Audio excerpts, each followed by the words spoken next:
Your point is pointless.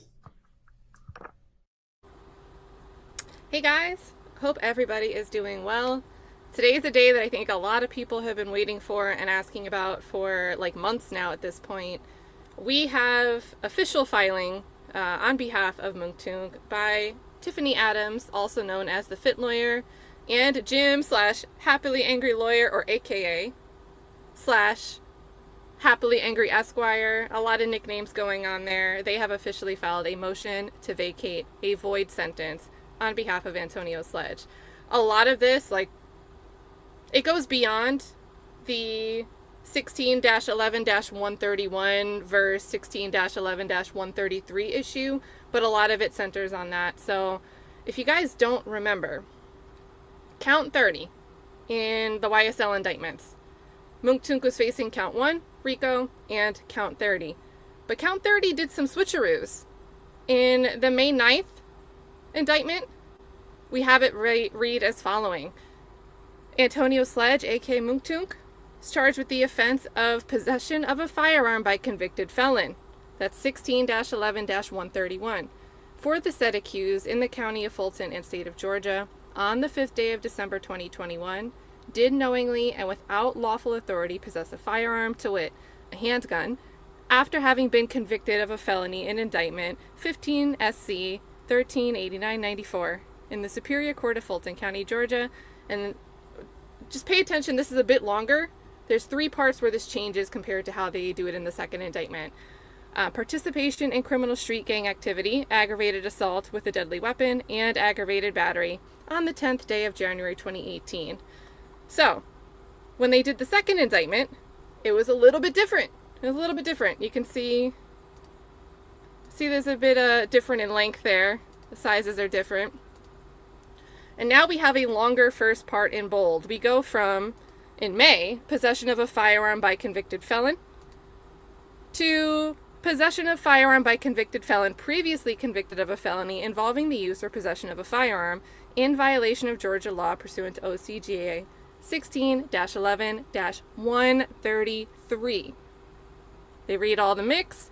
Did knowingly and without lawful authority possess a firearm, to wit, a handgun, after having been convicted of a felony in indictment 15 ends in 94 in Superior Court of Fulton County, Georgia, for the offense of possession of a firearm during commission of a felony and aggravated assault with a deadly weapon on the 10th of January 2018. So some changes here because that bottom part in May used to say participation in criminal street gang activity, aggravated assault with a deadly weapon, and aggravated battery, because they were matching it to 131. They had to change it to the act involving possession of a firearm during the commission of a felony to match the elements, or try to match the elements, of 133. Now, this switcheroo, the fact that they tried to switch it, is going to be really important as we're reading through this. We're going to do some chats. We're going to say hey to everybody. It's been a while. I see the Fit Lawyers here. Fit, you have the link if you want to join at any point in time. You're also welcome to hang out in the chat. Thank you, chat, for showing Fit Lawyer some love. And super thank you here. So kind and generous to gift the 20 memberships. Thank you so much. Likewise, Jim, he's a little bit busy, but we do want to get him up here. So let's do some chats and see if he gets his ducks in a row and gets up here with us. But really, we're going to see, it's not just that they switched the charge, they had to fix it, they charged the wrong thing and wanted to switch it. There's compounding issues here. So just keep that in the back of your mind. Candace got in here right away with the free Mounk Tounk. Heck yeah. William, same thing, says free Mounk. Juanita, good to see you. William also says he did enough of the sentence. Now remember, Mounk Tounk, we have this sentence stemming from the plea deal he accepted here. But the reason he's currently sentenced was because the state filed a motion to revoke his probation, and Judge Whitaker granted it. So what this motion's really looking to do, they're going to request different remedies. The broad issue is a motion to vacate the void sentence, the entire sentence attached to the plea. But part of that, if you void that sentence, necessarily it would make sense that the revocation of his probation based on that sentence would also be vacated. But they are also going to ask for the separate remedy if for whatever reason you're going to deny our motion to vacate the void sentence as a whole. At least void it on count 30. And if you don't do that, then consider vacating your order revoking his probation. So there's layers here, but like Russian dolls, they fit within each other. But yeah, so he's done several months already. And Jim and maybe Tiffany, if they come up, Jim will be able to give you some feedback on, they've spoken to Mounk Tounk, they've spoken to Antonio Sledge, how he's been holding up, how he's been doing. SSG Nunu, good to see you. And Fatima, good to see you. Also, you guys with StreamYard, when you get here really early, I don't see all the chats, but I know Seti Nash stopped in earlier, so shout out to Seti Nash. He's always covering updates with everything, not just YSL, but other trials as well. I believe Survivor Speaks was here earlier, Full Drinking and Half Thinking. It's just StreamYard doesn't have their comments anymore. So thank you, Fatima, for saying hey to them, because now I can remember their comments. Michelle, it is not my birthday. It is not my birthday, but it's YouTube's birthday. Let's see, that girl Mia was in here too. I don't think I saw her. I think she's wiped off the board here. So shout out to that girl Mia. Here comes Drama, good to see you. YSL Terra, good to see you guys. So good to see everybody. FFS is in the building. Sire is here. I saw a lot of you earlier over. I was watching Karen Reed with Millionaire Mel and AV today. Sire was over there catching all the testimony from Carrie Roberts. So good to see you over here, Sire. Hey to MEL. AK, thanks for becoming green. Let's see. Mixed Chick, good to see you. Del Sol. Peter, so we're not going to see an ineffective assistance of counsel argument, but you're going to see some arguments that I don't think people would have expected, but when they see it, you're going to be like, oh boy, oh boy. And I do believe a lot of people will leave here feeling like, yes, they did Mounk Tounk dirty. Let that man go. Let him go. Shout out to Nem, Angela Davis. Aaron, good to see you. Shani, good to see you. Let me also check. Okay, I don't want Jim to be like rushing to get up here, Even though he quit the law firm he was working at to take this case, he is still very busy doing a lot of work looking into this case, fighting for Mounk Tounk, but looking at some other stuff as well, so maybe he'll share some of that. Claudia, we're going to get into it. JT, good to see you. Daisy Girl, good to see you. Alicia C. Holy moly, Mixed Chick, thank you so much. Big love in the chat for Mixed Chick. Dropping 10 gifted memberships, supporting the show. Thanks so much. And I see yellow hearts coming in. So the millionaires are in the chat. I always want to say millionaire.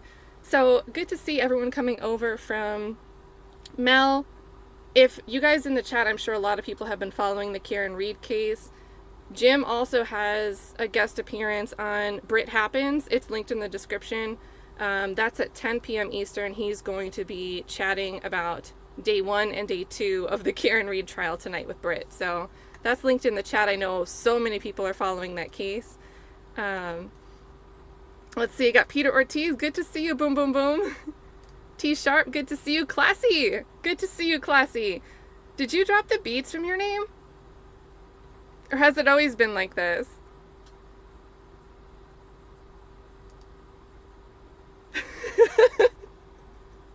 So what is it going to take for us to add a club in front of it? I think you've changed it. I think my brain is right. I'm just remembering it the old way. Sapphire Ridge News. I hope you had a great Easter. Friend of the chat, good to see you. Good to see you, Frodo's Dojo. Kate, good to see ya. Yeah, so here we go. This is, that part is saying that part. Everybody received a deal. He should get one as well. So everybody received a deal. We've collectively, I feel like I can speak for all of us, we've raised our eyebrow about the way plea deals seem to be done in Fulton County. We recently with Diamante Kendrick saw, I think it was the Atlanta Journal-Constitution, I think it was Shadi Abusad, he documented, because that wasn't fully streamed, he quoted Adam Abate as saying at Diamante Kendrick's plea hearing for him to get out and come home a few weeks ago. Just say yes, then you can go home. So, you know, a lot of us have raised our eyebrows at the way these plea deals, the way that they seem to be used and weaponized. I think we're going to see a lot more issues here. Steph JK, I think, is in the building. Good to see you. Shout out to Steph JK, who has started a record label, which is just amazing. So big congrats here to Steph JK. And Factual Lie, glad you are here. Factual Lie, you are why I wanted to get this started. You and all of our friends overseas, just because I know it's late over there for you guys. Yeah, Adventure Aaron says, I'm raising my eyebrow at Adam Abate specifically. Yep, me too. So, all right, we're going to get into it. Let me double check one more time. Whenever Jim wants to pop up, we'll just let him barge in. You guys won't mind. But we'll get to reading because I do think it's about 19 pages of argument. It's 255 pages total because they attach things like the indictment as exhibits. So, let's see. Okay, Millionaire Mel, is this about WTF Wednesdays? At 6:30? Because maybe we can redirect over there. So, every Wednesday, and I think it's the three of you, I don't know if you have like a fourth person, but typically it's Millionaire Mel, Miss Jefferson, and Kayla Bumpus. They had a few weeks off, but they do a show called WTF Wednesdays. So if that's what you're talking about, let us know, and we can redirect over there. And holy moly, aw, thanks Millionaire Mel. Says, so happy you're going over this. Free the Moonkster. Free the Moonkster. All right, you guys, so let me make this bigger. I feel like I don't know how to use the streaming interface anymore. But you can see this was filed today. So 12:53 p.m. They didn't wait till closing time to file it. Notice if you guys want to check these docket updates, they are all going under the YSL indictment because that's really where the sentence stems from. And that's where you get updates. This also means that this issue is going to be handled by Judge Whitaker. So we've got State of Georgia versus Antonio Sledge, spelled correctly. Motion to vacate void sentence. Succumbs now Antonio Sledge by and through his undersigned counsel and respectfully moves the court to vacate his sentence pronounced on December 28, 2022, plea agreement day. As Mr. Sledge was sentenced to 15 years to serve on probation for count 30, and again, this is 16-11-131B. For the reading of this, I'm going to shorten to 131 and any subsection and 133. I'm not going to say the 16 every time. Which exceeds the statutory maximum for the offense of conviction. So, lay people, myself, and the chat. A good argument opens with telling you the main problem, the big problem. What are we going to be arguing? We'll get to the nitty-gritty of what supports it. But right here, if we take this at face value, and they're going to show us it is what the statutes say. If you take this at face value, there's a problem here. Somebody was sentenced to something that's outside the statutory maximum. By statute, this sentence cannot be, but yet he was sentenced to it anyway, because he was sentenced under 131B, and they gave him 15 years. So right here, we're already at a major problem, and they're going to lay it all out. But since it's a statutory maximum for the offense of conviction, it's therefore void. The final disposition is attached as Exhibit A in support of said motion. Mr. Sledge shows this honorable court the following. Now, this might be a lot. If you need me to slow down, let me know, because we can get the ducks in a row. Mr. Sledge was originally indicted on May 9th, 2022, under case number, and that's 22 SC 182273, the original May indictment. The original indictment is attached as Exhibit B. The original indictment charged Mr. Sledge in count 1 with conspiracy to violate the Racketeer Influence and Corrupt Organizations Act, and in count 30, possession of a firearm by convicted felon, 131. The language of count 30 in the original indictment reads, and we're going to read it again because we need to get it straight. In the grand jurors aforesaid, in the name and behalf of the citizens of Georgia, do charge and accuse Antonio Sledge, aka Mounk Tounk, with the offense of possession of a firearm by convicted felon. That's it. 131.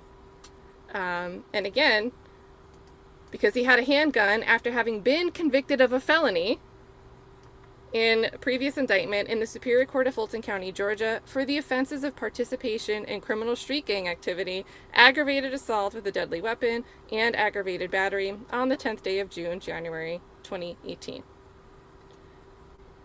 On August 5th, 2022, the District Attorney, Fonnie T. Willis, re-indicted the case under case number, the one that we all know, we'll just say 72, the re-indictment. Now again, this was August. The re-indictment is attached as Exhibit C. With respect to Mr. Sledge, the caption of the re-indictment was not revised from that of the original indictment. As in the original indictment, the re-indictment's caption stated that Count 1 charged conspiracy to violate RICO, and Count 30 charged possession of firearm by a convicted felon, 131. So they don't change this caption. However, within the body of the re-indictment, Count 30 was altered in two ways. The first change to Count 30 in the re-indictment was the name of the offense charged. It was changed from possession of a firearm by convicted felon under 131 to possession of a firearm by convicted felon previously convicted of felony involving the use or possession of a firearm, 133. Secondly, the predicate conviction, so the second bolded part, alleged in Count 30, drawn from Mr. Sledge's 94 conviction, were changed from participation in criminal street gang activity, aggravated assault with a deadly weapon, and aggravated battery, to possession of a firearm during a commission of a felony, and aggravated assault with a deadly weapon. So, important changes there, even though they're keeping the caption the same. Meaning the re-indictment alleged exactly the same elements as in the original indictment, despite the fact that the re-indictment's Count 30 purported to charge 133. Accordingly, despite the retitling, the re-indictment continued to allege a violation of 131. On December 1st, 2022, just 27 days prior to Mr. Sledge entering his plea under the re-indictment, Madam D.A. Willis and Assistant District Attorney Love filed state's motion in limine on the substance of the indictment, which is attached as Exhibit D. In said motion, the state correctly argued, give them their flowers, set them up, set up the rat trap. Yeah, you did something correctly, but here's why it's going to come back at you. So let's see what happens. In said motion, the state correctly argued a well-established principle in Georgia law, which mandates that when the caption of an indictment and the substance of that indictment conflict, the substance, not the caption, of the indictment controls. So, state correctly argued this previously, and we're going to use this argument here, and try it, state, try to fight us on it. So here's how it reads. The state quoted the following. It is immaterial what the offense is called if the averments of the presentment are such as to describe an offense against the laws of the state. It is not the name given to the bill which characterizes it, but the description in the averments of the indictment. They cite Eubanks here at 484, which also cites Lipman v. State, State v. Edwards, Turner v. State, and Martyr v. State. Thereafter, the state sent its first proposed plea agreement to Mr. Sledge through counsel on December 27, 2022, the evening before the final plea hearing. Less than 24 hours later, on December 28, 2022, Mr. Sledge entered a guilty plea pursuant to the negotiated plea agreement. We've got a footnote here. The final plea agreement is dated December 27, 2022. This is important, guys. This is important. The final plea agreement that we have on the record is dated December 27th, 2022. But final terms were inserted and the agreement was executed on December 28th, 2022. Because during the plea hearing, there were changes, and they were not small changes, and they were necessary changes, and that's going to be extremely important. The final plea agreement is attached as Exhibit E. We have a footnote here. Though beyond the scope of this motion, Mr. Sledge does not concede or waive any arguments or rights with respect to the final plea agreement or any drafts or versions thereof. Final plea agreement is used for simplicity. So they're saying, We're not saying this is final because there's finality and we agreed to it. The transcript of the plea hearing is attached as Exhibit F. This is Love. So this plea hearing, remember, Adrian Love handled this plea hearing. So that's what we're going to be talking about. Throughout the plea hearing, the state repeatedly interchanged the terms, quote, possession of a firearm by a convicted felon, which is the language for 131, and, quote, possession of a firearm by a convicted felon previously convicted of a felony involving the use or possession of a firearm. That's the language consistent with 133 in its description of count 30 of the re-indictment. The first time Mr. Sledge's charges were identified during the plea hearing was in the following exchange between ADA Love and Mr. Sledge. So, this is transcript, guys. This is Love speaking. Do you understand that you were charged with the following offenses? Yes, ma'am. Conspiracy to violate the Racketeer Influence and Corrupt Organizations Act? Yes, ma'am.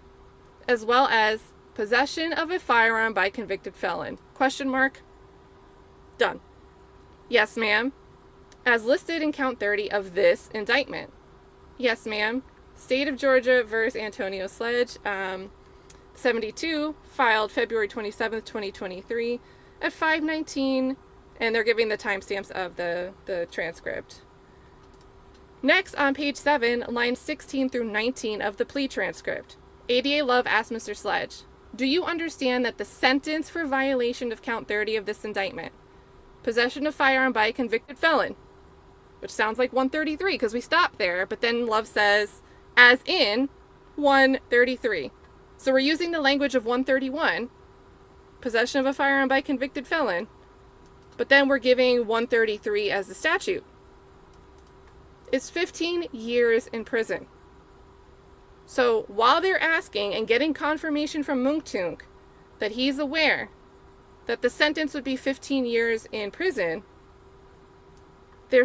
she's referencing two different things that have two different sentencing tables, different minimums and maximums, 131 and 133. But they're asking him to agree verbally about this 15 years in prison is what he's facing. ADA Love changed the charge mid-sentence, beginning with possession of a firearm by a convicted felon, which refers to 131, and concluding with as in 133. Later in the plea hearing, Mr. Chamberlain, Judge Glanville's litigation manager, you guys remember seeing him sitting in the courtroom, while discussing if Mr. Sledge could be released without a sentence on count 30 as required by the final plea agreement, stated to the court, we don't know if that was the previous indictment, but as of this case, 72, possession of a firearm by convicted felon, no bond.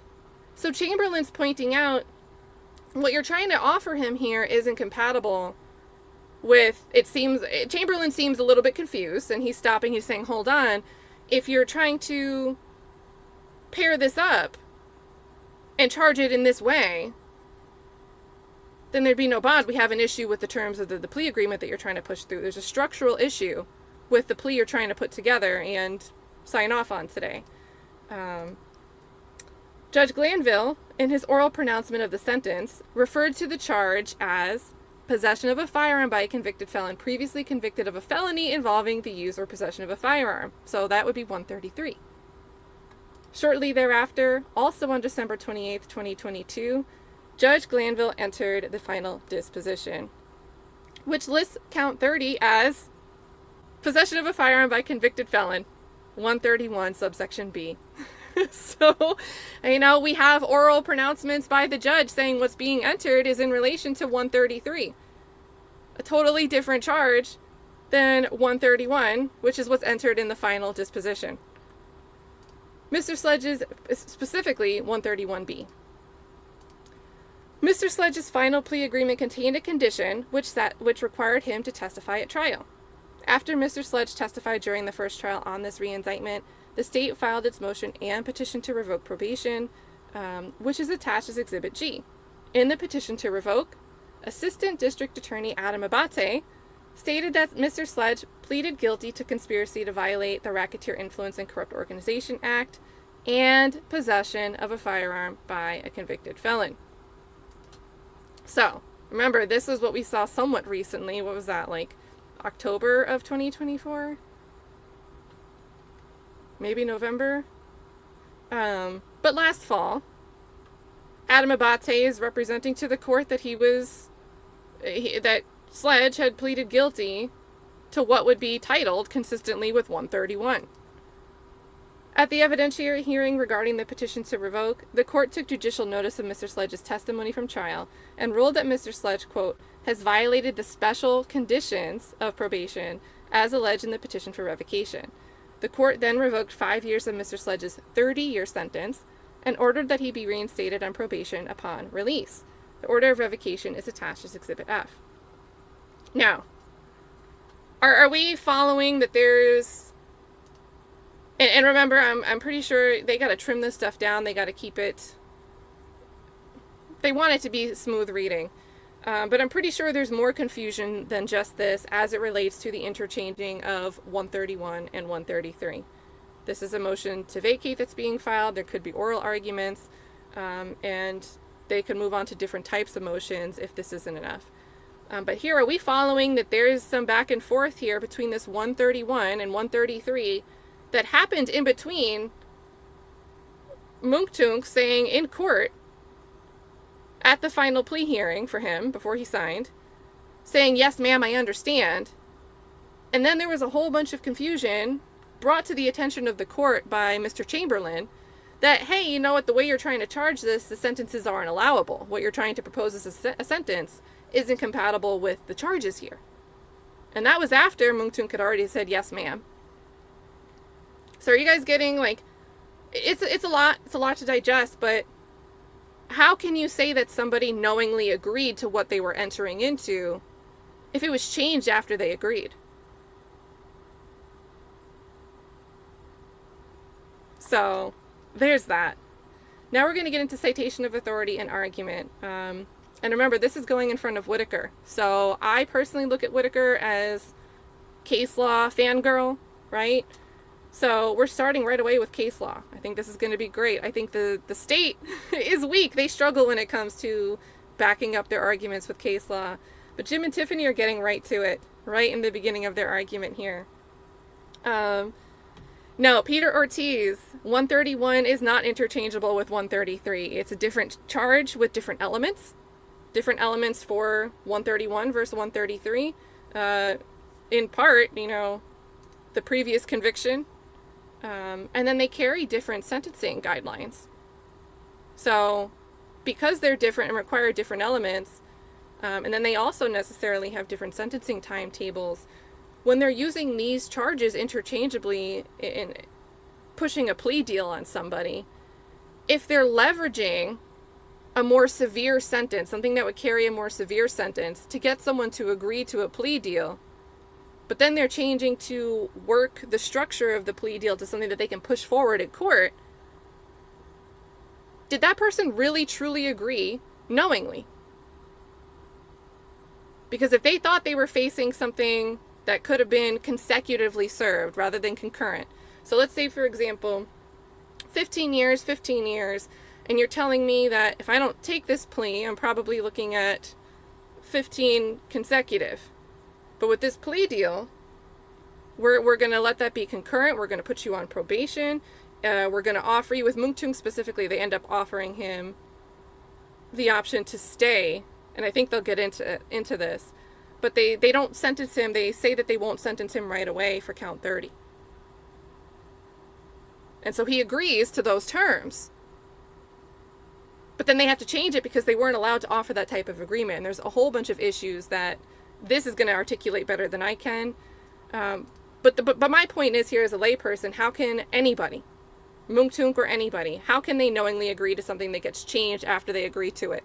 And it's switched. They don't know what possible sentence they could be facing. They don't know what truly they can be offered under the terms of this plea deal, because you have Chamberlain saying, like, that doesn't actually work. And all while this was happening, Mounk Tounk was trying to get home to see his sick mother. So he's already under the impression he's about to go home that day. You think he's in a state of mind where if they change it slightly, he's going to fully understand and grasp the magnitude of what that change would mean? So it's just a lot. Hey to Tiffany Wise. Classy says whole thing is a mess. I think it's a mess. I think it's gross. Taybiz TV also, I want to make sure I say hey to Taybiz TV. He took some time off of YouTube, but he is back in action.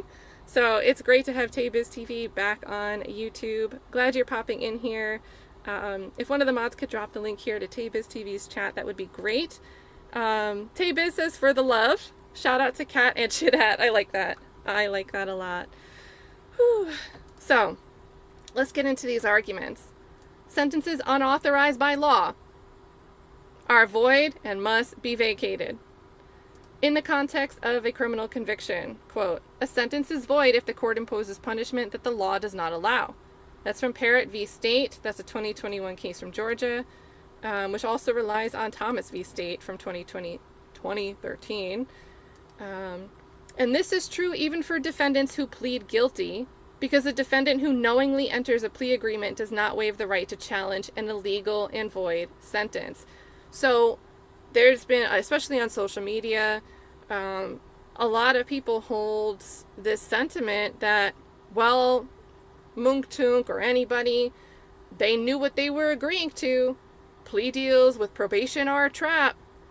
And I think there's validity behind that, obviously, especially in Fulton County. You've got certain people sitting in bushes waiting for someone to say something on the internet that they can file a motion to revoke probation over. But this is different than that. It doesn't matter if someone voluntarily entered into a plea agreement, because by law, if the plea agreement, if the terms of it aren't allowable, then it's void. So it doesn't matter what somebody agreed to. And that's citing Bass v. State and Hendricks v. State. A sentence entered in a criminal case which is unauthorized by law is a nullity and void. And until the court imposes a valid sentence, the criminal defendant stands as though convicted but not sentenced. That's Mullins v. State. This is why, although sentencing, and actually Mullins v. State is back to 1975, and when you see older case law, or at least for me, when I see older case law, I'm like, are they reaching and maybe this isn't standing in place? Maybe there's been counter precedent set now.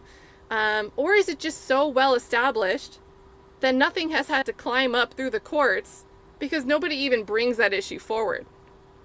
And for something like this, if something is void, then it's not really standing. It's as if they're convicted but not sentenced. So when I see something like this, it's like, well, this is common sense. There's no need to challenge this. This has just been well established since 1975. So it goes on, their argument goes on to say, this is why, although a sentencing court lacks jurisdiction to modify a sentence after the term of court in which the sentence is pronounced, where the original sentence was illegal, the court may resentence at any time. And I think if we get Jim up here, this is where we're going to pin and ask Jim to bless us all with some lawyerly knowledge. Sentencing courts enjoy broad discretion in resentencing partially void sentences. And let's think in terms of Judge Whitaker. Again, this is going in front of Judge Whitaker. I truly believe that when it was time to revoke Mounk Tounk's probation, Whitaker hadn't seen the shenanigans. I don't know if her hearing the record of his priors that aren't actually even Mounk Tounk's priors, but it was read in open court that he had priors for some crimes that carry a lot of stigma and taboo. Like, it's not like, oh, it's not robbing bread to feed your family. It's SA and battery. And I don't know if it got to her. I don't know if she took that into consideration consciously or subconsciously, but I feel like she did. And then as trial went on and it came to, we get the verdict turned around where Shannon Stillwell he gets convicted on one count. And she just seemed gleeful to be like, all right, I'm going to probate the sentence. So I feel like there was, in time and place, a switch on how she approached sentencing in relation to the individuals in this indictment. And I think something like this kind of gives her the rollout of the red carpet to say, oh, I can fix this. Case law gives me power. the Georgia Supreme Court gives me the power to do this, let's do it. Let's fix this. And I think Whitaker will embrace this. So, the Georgia Supreme Court acknowledges that its handling of sentences that could be characterized as partially void may appear to be inconsistent. That's Parrott v. State. In some cases, where only a portion of a sentence. So remember, we've got this plea deal has count 1 for RICO, and then it has count 30, which is like 131 sometimes and 133 other times. Here it says in some cases where only a portion of a sentence, such as a parole condition, was found to be unlawful, the court vacated only that specific condition. In other substantially similar cases, the Supreme Court has vacated an entire sentence and remanded for sentencing. So now we're going to get into an argument and why the whole sentence should be vacated and not just count 30. Although again, it's still on the table if at the end the judge decides, well, you know what, I don't agree with this argument, she could still agree with the argument to vacate the sentence on count 30. But pay attention to this argument. Far from inconsistent, pertinent precedent illuminates twin maxims. 1, trial courts are generally afforded broad discretion in resentencing. And 2, trial courts are not required to adopt a single exclusive method for exercising that discretion. Accordingly, sentencing courts have vacated the entirety of a partly void sentence in a variety of contexts. In Parrott v. State, the Supreme Court specifically expressed no opinion as to whether the trial court could also resentence on other counts, for which the sentences are not void, to preserve an overall sentencing scheme. Notably, the Supreme Court took the time to explicitly clarify that 2 prior cases, Ellison v. State and Humphrey v. State, in which the court ordered only the void portion of a sentence stricken, quote, merely emphasize which part of a sentence on a particular count the trial court was required to vacate, as opposed to limiting the trial court's sentencing discretion on remand. So specifically, the Supreme Court of Georgia has protected this discretion that the courts have to resentence on more than just whatever one condition, particular condition, had some type of nullity or violation. They've gone out of their way to preserve that discretion. In Clue, and this is a case with Clue, it's not the game, the trial court determined that Clue, the defendant, had received ineffective assistance of counsel during plea agreement negotiations, but only as to 4 of the 6 convicted counts. So, not the whole thing. Clue subsequently filed a timely motion to withdraw his guilty plea, which was granted as to the same 4 counts and denied as to the remaining 2. There's a footnote here. While Clue differs from the instant case with respect to procedural posture, it has repeatedly been cited in cases concerning partly void sentences. So here they're saying it differs because, he's trying to withdraw his plea, and at that point in time, it was granted just to the 4 counts and denied to the other 2. Here in this case, this isn't Mounk Tounk trying to withdraw his plea. This is a motion to vacate the sentence after it's been imposed.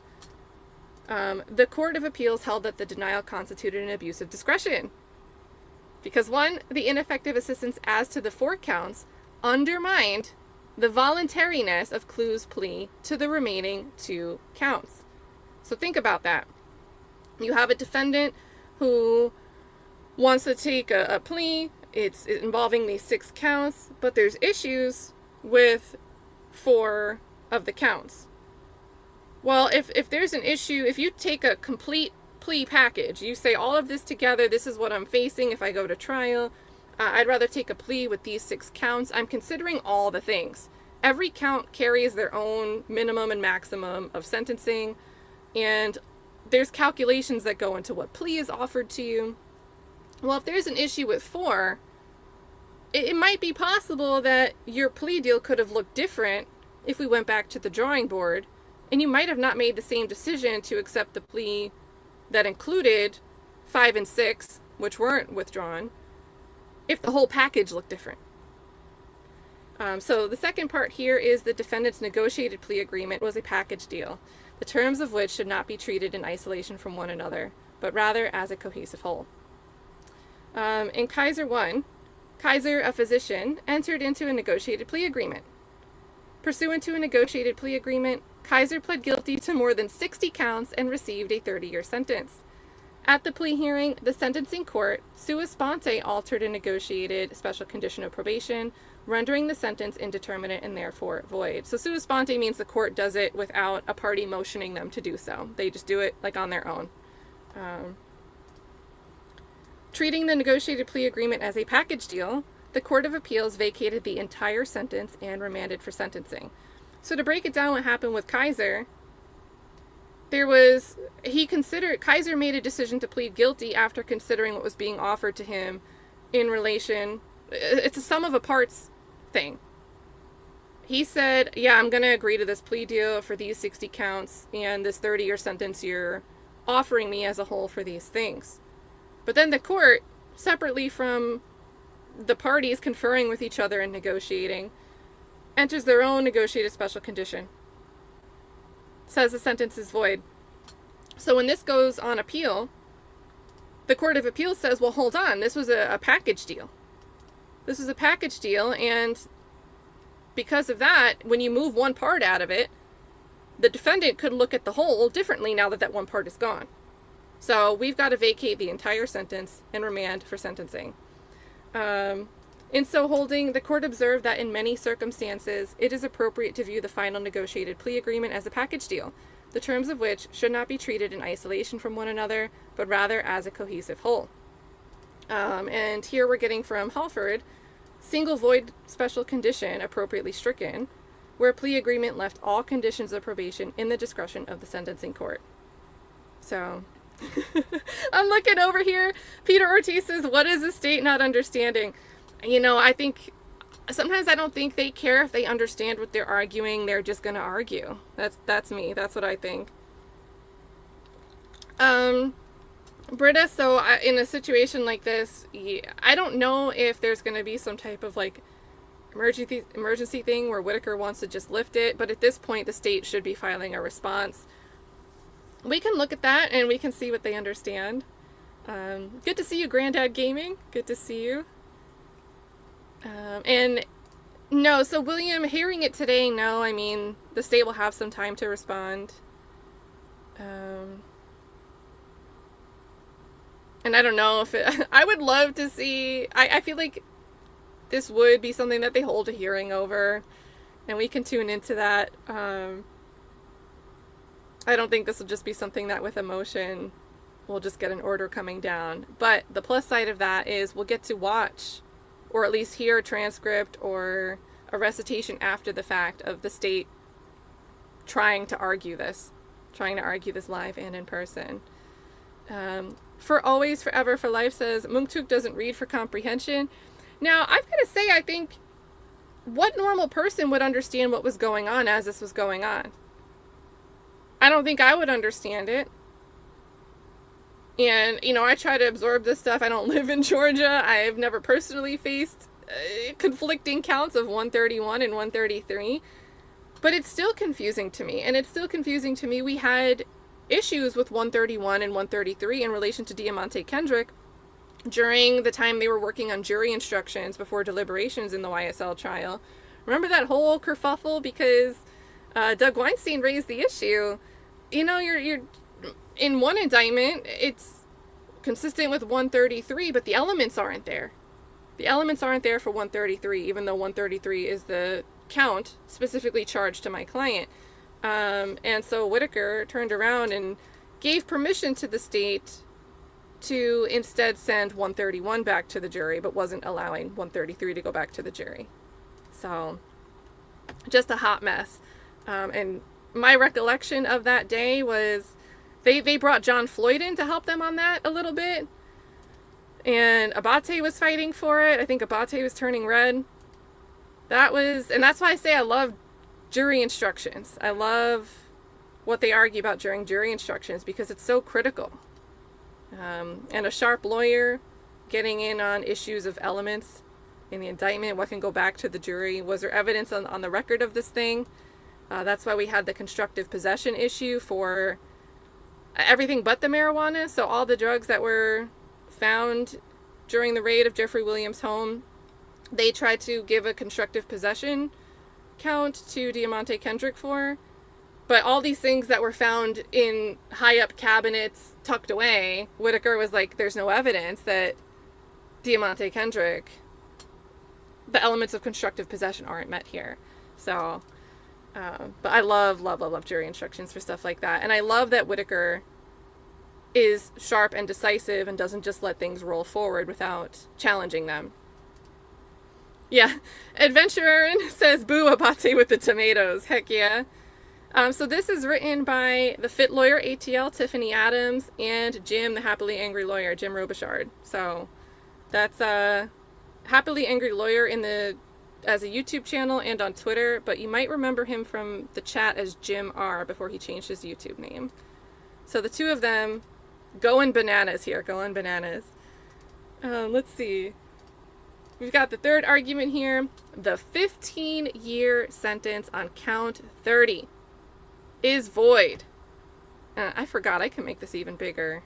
Sorry, I should have been streaming with this giant the whole time.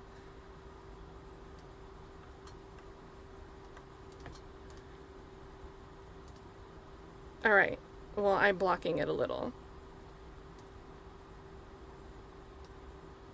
Okay, well, I'll scroll up when we get to the bottom of the page. The 15-year sentence on count 30 is void because it exceeds the statutory maximum of 10 years. So again, argument, you know, I love a good, clean argument that's understandable just by the title of the section header. You guys get this, right? If you can only charge someone by statute, the maximum is 10, and someone was sentenced on 15, the argument that that's void, I think we all get that, right? We don't need that explained. The case law is going to be great. I'm excited to look at it anyway. But I think just reading this bullet point is a, oh, shoot, kind of moment. Like, yeah. Sentencing of a length exceeding the statutory maximum term of sentence are void. That's Philip v. State. Here, there is undeniable evidence that on December 28, 2022, Mr. Sledge entered a plea to possession of a firearm by convicted felon. So that's where they stop. They're not putting by someone previously convicted of a felony. We've got a footnote here. Again, given that possession of firearm by convicted felon previously convicted of a felony involving the use or possession of a firearm, that would be 133, also describes a violation of 131. It is a distinction without a difference. Okay. As codified into 131 and not 133. Therefore, the maximum sentence prescribed by law was 10 years. And since Mr. Sledge was sentenced to 15 years, his sentence exceeds the statutory maximum and is void and must be vacated as to count 30. As will be discussed further in section 4 below, given that Mr. Sledge's guilty plea was entered pursuant to a package deal, the sentence on count 1 should be vacated as well, because remember, he pled guilty to those two counts, count 1 and count 30, whatever count 30 is supposed to be. The reindictment of this case under case number 72 made 2 alterations to count 30 from the original indictment. The name of the offense charged and the predicate offense drawn from the 94, the previous indictment, the May indictment. These 2 changes were an attempt, actually no, that's a different case, were an attempt by Madam D.A. Willis to amend count 30 from 131 to 133, but they failed to legally accomplish that goal. The reindicted count 30 is missing elements of 133 and thus still only charges 131B, which is the statute under which Mr. Sledge entered a plea and was sentenced. So they're getting ahead, and I think it's good for them to make this argument in advance. But they're basically saying that even if they want to look over at, well, no, it's supposed to be 133 and the sentencing timetables are different. No, you didn't indict correctly. So then you have a different issue to deal with here. There's an issue here where either he didn't know what he was pleading to and accepting a possible sentence for, because you messed up the indictment, you didn't properly let him know what he should have been defending against, or you're outside the statutory limit. So it's a catch-22 that I don't see how the state can get out of. Per the state's own, but they're going to try. Per the state's own motion in limine and on the substance of the indictment, quote, the substance, not the caption of the indictment controls. So they're using the state's own argument to get ahead of them. You've argued this. You've argued it correctly. Don't change your mind. Don't change the rules of the game now. Following this logic, it is even more apparent that Mr. Sledge entered a plea to 131, because that's what was captioned, even after the indictment change, and not 133. The allegations alleged in count 30 of the re-indictment failed to allege the required elements of 133 and would not survive a general demurrer. Where's Brian Steele? Where is Brian Steele? Get him in here. Because you know that's his favorite thing to argue. And I've got one little throwback here. Oh, help me. All right, let's not comment on the various attorneys. Hello. So, a definite favorite argument there of Mr. Steele. But something I think Tiffany, Adams, and Jim, they're pointing out. If you changed it, we have an issue because then the elements aren't there. And Whitaker's already recognized this issue, a similar issue under different circumstances procedurally, with the jury instructions relating to Diamante Kendrick's charges. So Whitaker already knows this argument. If Mr. Sledge were to admit all of the allegations in count 30 as if they were 133, he would not be guilty of a crime. Count 30 fails to allege the crime committed while using the firearm, among other elements. Therefore, Mr. Sledge entered his plea to 131B as listed on his final disposition. 131B permits a maximum sentence of 10 years. Thus, Mr. Sledge's sentence of 15 years is void and must be vacated. So I know this is back and forth, but it's back and forth for a reason, because it's either way this does not work out for the state. I think I'm missing the context, but yeah, baby oil is wild. Baby oil's wild. I'm allergic to baby oil, by the way. I'm allergic to baby oil. So all of these stories with baby oil, extra crazy. Extra crazy. The court should vacate Mr. Sledge's entire sentence because it was imposed pursuant to a package deal. Now, we started this off by wondering. I think a lot of people came into this thinking this was strictly going to be an argument about the probation revocation. That was going to be some argument about, the state shouldn't have moved to revoke. And I agree. I think they were doing it to be petty. And a lot of people thought maybe we'd seen ineffective assistance of counsel. But we've made it this far. And just as a vote from the chat, are you astonished by how much is wrong here with just this one back and forth over 131 and 133? We've talked about it at top level. Tiffany and Jim did the deep dive and the digging. Haven't seen STS in a little bit, but Stephen, he might be replay crew for this, but he was like, this agreement, there's like contract law, common sense, like something is glaringly wrong with the way this was entered into when you look at the plea hearing and the disposition and what was done around it. So I'm glad to see this come to a fruition. But I'm just astonished at the arguments that they're able to make. And I think they've carved this down. I don't think that this is exhaustive of the issues. But we're here, and these are totally novel issues to me compared to what we've been talking about. Did he really violate the terms of his conditions? The terms of his plea agreement are vague. They're unclear. What did he exactly violate? There's so many more issues beyond this. So, and again, how many others are charged and maybe even taken a plea? So for whatever reason, one reason or another, how many people have a sentence because of some games being played with 133 and 131? So, and holy moly, STS is in the chat. I just saw you pop up. I'm so glad you're here. I'm so glad you're here. I'm just excited to see you. And we have, give me a thumbs up, Jim. We've got Jim joining. I think STS brought Jim on board. Finally got Jim here. Big thank you here. STS all in the chat here, dropping 5 gifted subs. Definitely of all streams, glad to have you here. Thank you for your generosity. Allie B from Tennessee says prayers for Mounk Tounk. Heck yeah. I wish YouTube had animated stickers, emojis, the way Twitch does. Because I would love to blast out the little dancing dinosaur that they've got on Twitch to say free Mounk Tounk, but YouTube doesn't let us do that. Are you good to come up, Jim? He's just hanging out here backstage. I don't know if he's listening yet. Well, we'll see. Okay, he says yep. Hold on, let me make this look normal. Okay, that's a little tiny. Yeah, let's do this. Hello, Jim. Hey, buddy. Nope, Mike's over here. Hey, how's it going? Did something happen? Yeah, did something happen? Hey guys, has anybody noticed any typos or grammatical errors yet in reading this? They're my fault. I haven't noticed one. Okay, that's good. I haven't There's noticed gonna be at one. least one. I was gonna rip into it just for the sake of it if I saw one, but I haven't seen one yet. Yeah, Sassy C and I Trust You Sassy also says nope, none. AC says nope. Adventure Aaron says nope. Yeah, well done, because you knew we would have been in here. I would have made it my cover photo. It's funny, there was one in one of the, what was it? I think like my Pro Hawk admission thing or something. And I didn't write it. It Tiffany either. It was like a forum thing. And there was one typo and people got on Tiffany about it.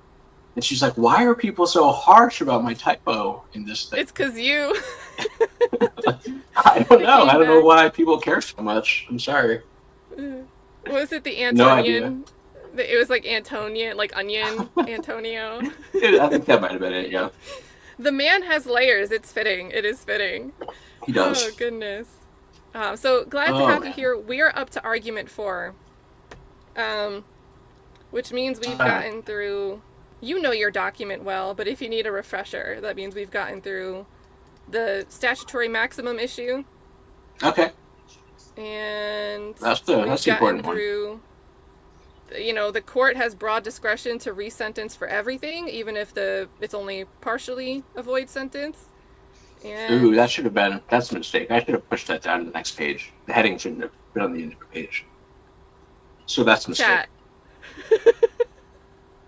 We spoke too soon, chat. We spoke too soon. At least you don't put weird headers like direct threats and then not follow with any examples of direct threats. Hey, this is here. And then, hold on, you said the AKA for Doggo was felony conviction is the nickname? Wait, which one? Did you say your dog was there? Oh, yeah, I was just making that up, yeah. Oh. He's right next to me. I don't actually call him felony murder. Felony murder. Yeah. There was one part where I know it took me a bit to grasp, and I don't want to explain it. Okay. Maybe I didn't get to it. The withholding sentence, you can still withdraw a guilty plea until a sentence is imposed. Yep. But then since they impose the sentence, now the court loses the jurisdiction. I think that might be an argument for. Maybe we didn't get to that. Yeah, I know what you're talking about. All right, let's go to argument 4. Let's go to argument 4. Okay. Let me get the dog so you can listen along. All right. All right, guys, so we've got the court should vacate Mr. Sledge's entire sentence because it was imposed pursuant to a package deal. The final plea agreement was based on the understanding that count 30 charge 133. Sentences imposed pursuant to 133 must be for a term of 15 years and must be run consecutively to all other sentences. And this is the big thing. So put yourself in someone's shoes who is considering whether they want to face something that could be 15 years run at the same time versus facing something 30 years, because it's got to be 15 and you got to run one after the other. That's a totally different state of mind. I can't imagine how any person would not be thinking differently for considering a maybe versus must be 30 years that I'm looking at. So how could someone knowingly and voluntarily understand what they're agreeing to if they're being presented the wrong sentencing? Yeah, for sure. Or as a package deal. I should add, before we get too far into it, this isn't like in a regular appeal. So there's a whole other set of issues, like whether the plea agreement was entered knowingly, and a lot of other things. There are a lot of issues that aren't included in this particular brief that would be in a full appeal. But you can only argue that. this is 19 pages, right? So, I mean, how long does it take you to whittle something down to get this to 19 pages? That one was. This one, I don't even know how long it took between the two of us. It was quite a while, but Like, I there's a can lot more. imagine. There's a lot more that could have been included. That got taken out. I do copywriting for marketing for websites, and like when you guys go to a website that's trying to sell you something and they do it in like 5 words, it's a difficult hurdle to have somebody, and it's a different world, right? There isn't really that much of nobody's life and freedom is on the other end of this line. It's just like, hey, buy this product. But the company, the client, will describe themselves for like 2 pages, 3 pages, 4 pages, and then you've got a space for like 4 or 5 words to convey that message in the header of a website. And it's a struggle, it's work, it takes it takes time to come up with those 5 words, because you have to get rid of all the wasteful marble stone around it to chisel out the masterpiece. So I think the first draft was like 30 something pages for this one. Yeah, and that's so not even counting all the other ones. Getting 11 pages off of that's crazy. Who said it? Someone in the chat said, yeah, Trikisha, it's Jim with the red pen. Yeah, that red pen went to work here to narrow it down. Where's my red pen? Good to see you, Trikisha. This is my red pen of choice. Uniballistic now, but just a metaphorical red pen on this one, I guess.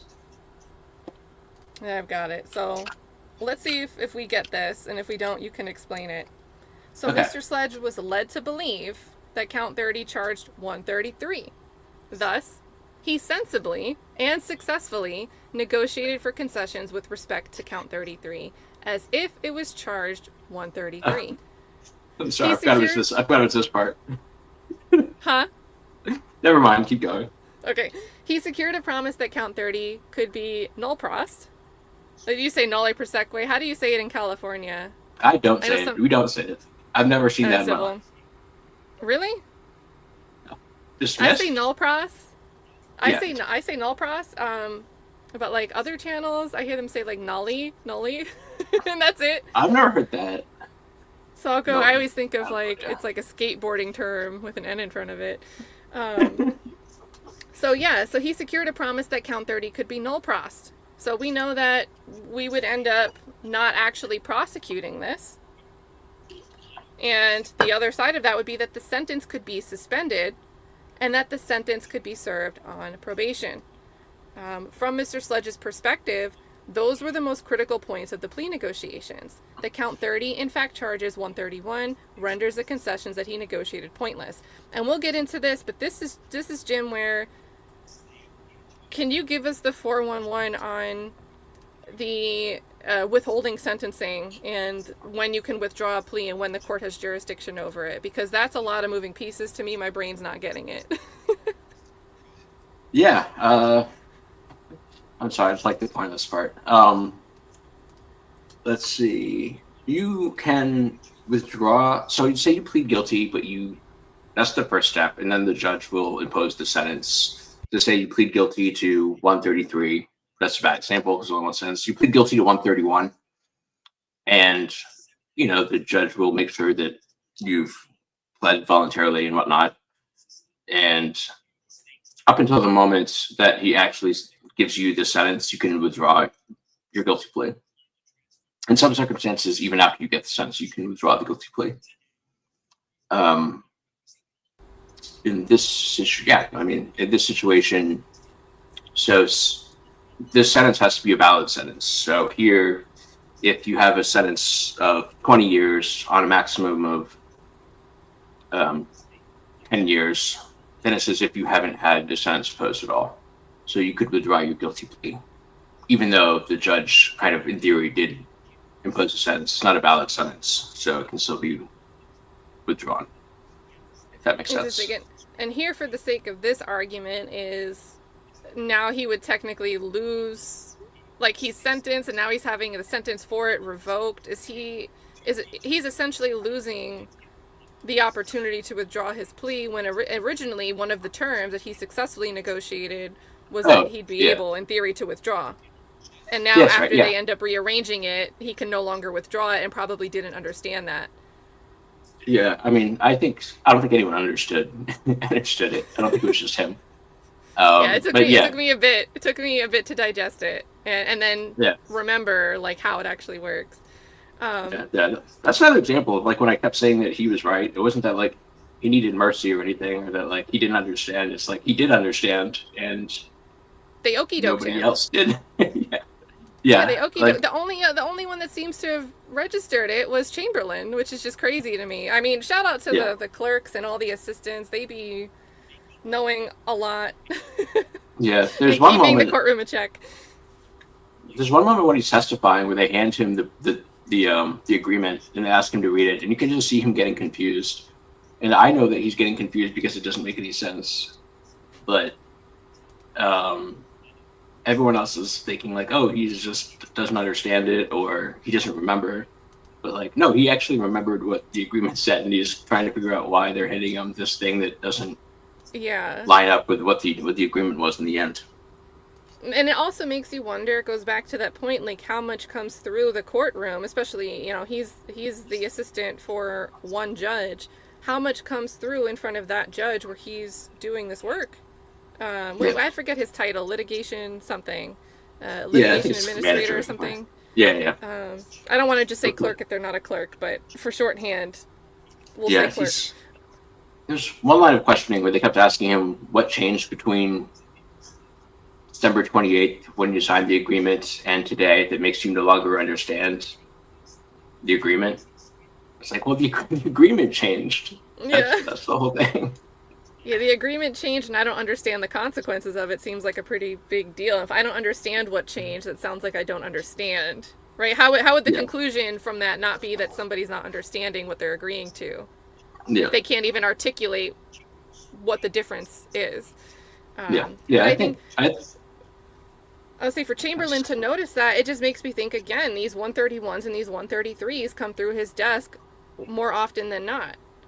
Because how would he even be privy and sharp on that distinction when judges are missing it? So, oh goodness. Oh, Jim, do you have TV in the background? I've a YouTube video playing on my phone called Deadliest Foods in the World. So if you want to find out what the deadliest foods in the world are, I can keep playing that later. Like blowfish. Ooh, that's probably a good answer. Yeah. But yeah, thus had Mr. Sledge known the true charges and the corresponding sentences, he would have approached negotiations entirely differently. Accordingly, like in Clue, where the ineffective assistance undermined the voluntariness of Clue's guilty plea, here, the flaws in the re-indictment undermine the voluntariness of Mr. Sledge's guilty pleas to both count 1 and 30. Accordingly, the court should treat the sentence as a package deal, the terms of which should not be treated in isolation from one another, but rather as a cohesive whole. And they're quoting the case law here. They're quoting Clue. So, again, to me, that's just... give the argument through the case law. Because how's a judge going to argue with that? They're going to say, do you have case law that counters this? And then it's the state's job now to produce precedent that's more binding or more persuasive. So you're already leading with an argument instead of just case law as your argument rather than just, it's unfair because we say so, judge, which is what the state likes to do. Yeah. Thus, the court should find Mr. Sledge's entire sentence void and vacate it. So again, count 1 and count 30. The request here is vacate all of it because it was treated as a package deal. He wasn't able to negotiate something as if it was just a separate piece. It's all a sum of its parts deal. The conditions... Huh? You got further than I realized. Yeah, surprisingly. It's been an hour. It's been an hour and 9 minutes. The conditions of probation are applicable to both counts 1 and 30, confirming that Mr. Sledge's final plea agreement was a package deal. So, we're already saying that just conceptually, I understand why it should be looked at as a package deal. You're negotiating something, you're looking at your sentencing mins and max. To me, I would be looking at that as a package deal in his shoes. But then there's additional arguments that they're making here. Proof, evidence that the court should consider this a package deal. Mr. Sledge could have had the opportunity to withdraw his plea to count 30 and have that count dismissed, thus leaving a conviction for only count 1. So now there's, it's like 2 wheels on a bike. You couldn't have this condition if they weren't part of the same machine. So they're inseparable. Thus, they're inseparable. Yeah, Also, you could have the. I was going to say, yeah, you can have the same set of conditions apply to either 30 or 1 or both, really. So they're kind of interchangeably applied. Well, right, but here they gave him a term that one or the other. You can do something with one of the counts based on what happens with the other one over time. Yeah. So there's no way you can't. It's inextricable. You can't just say that this plea deal can stand on its own if we decide that no, we're only going to make a partial vacate of count 30.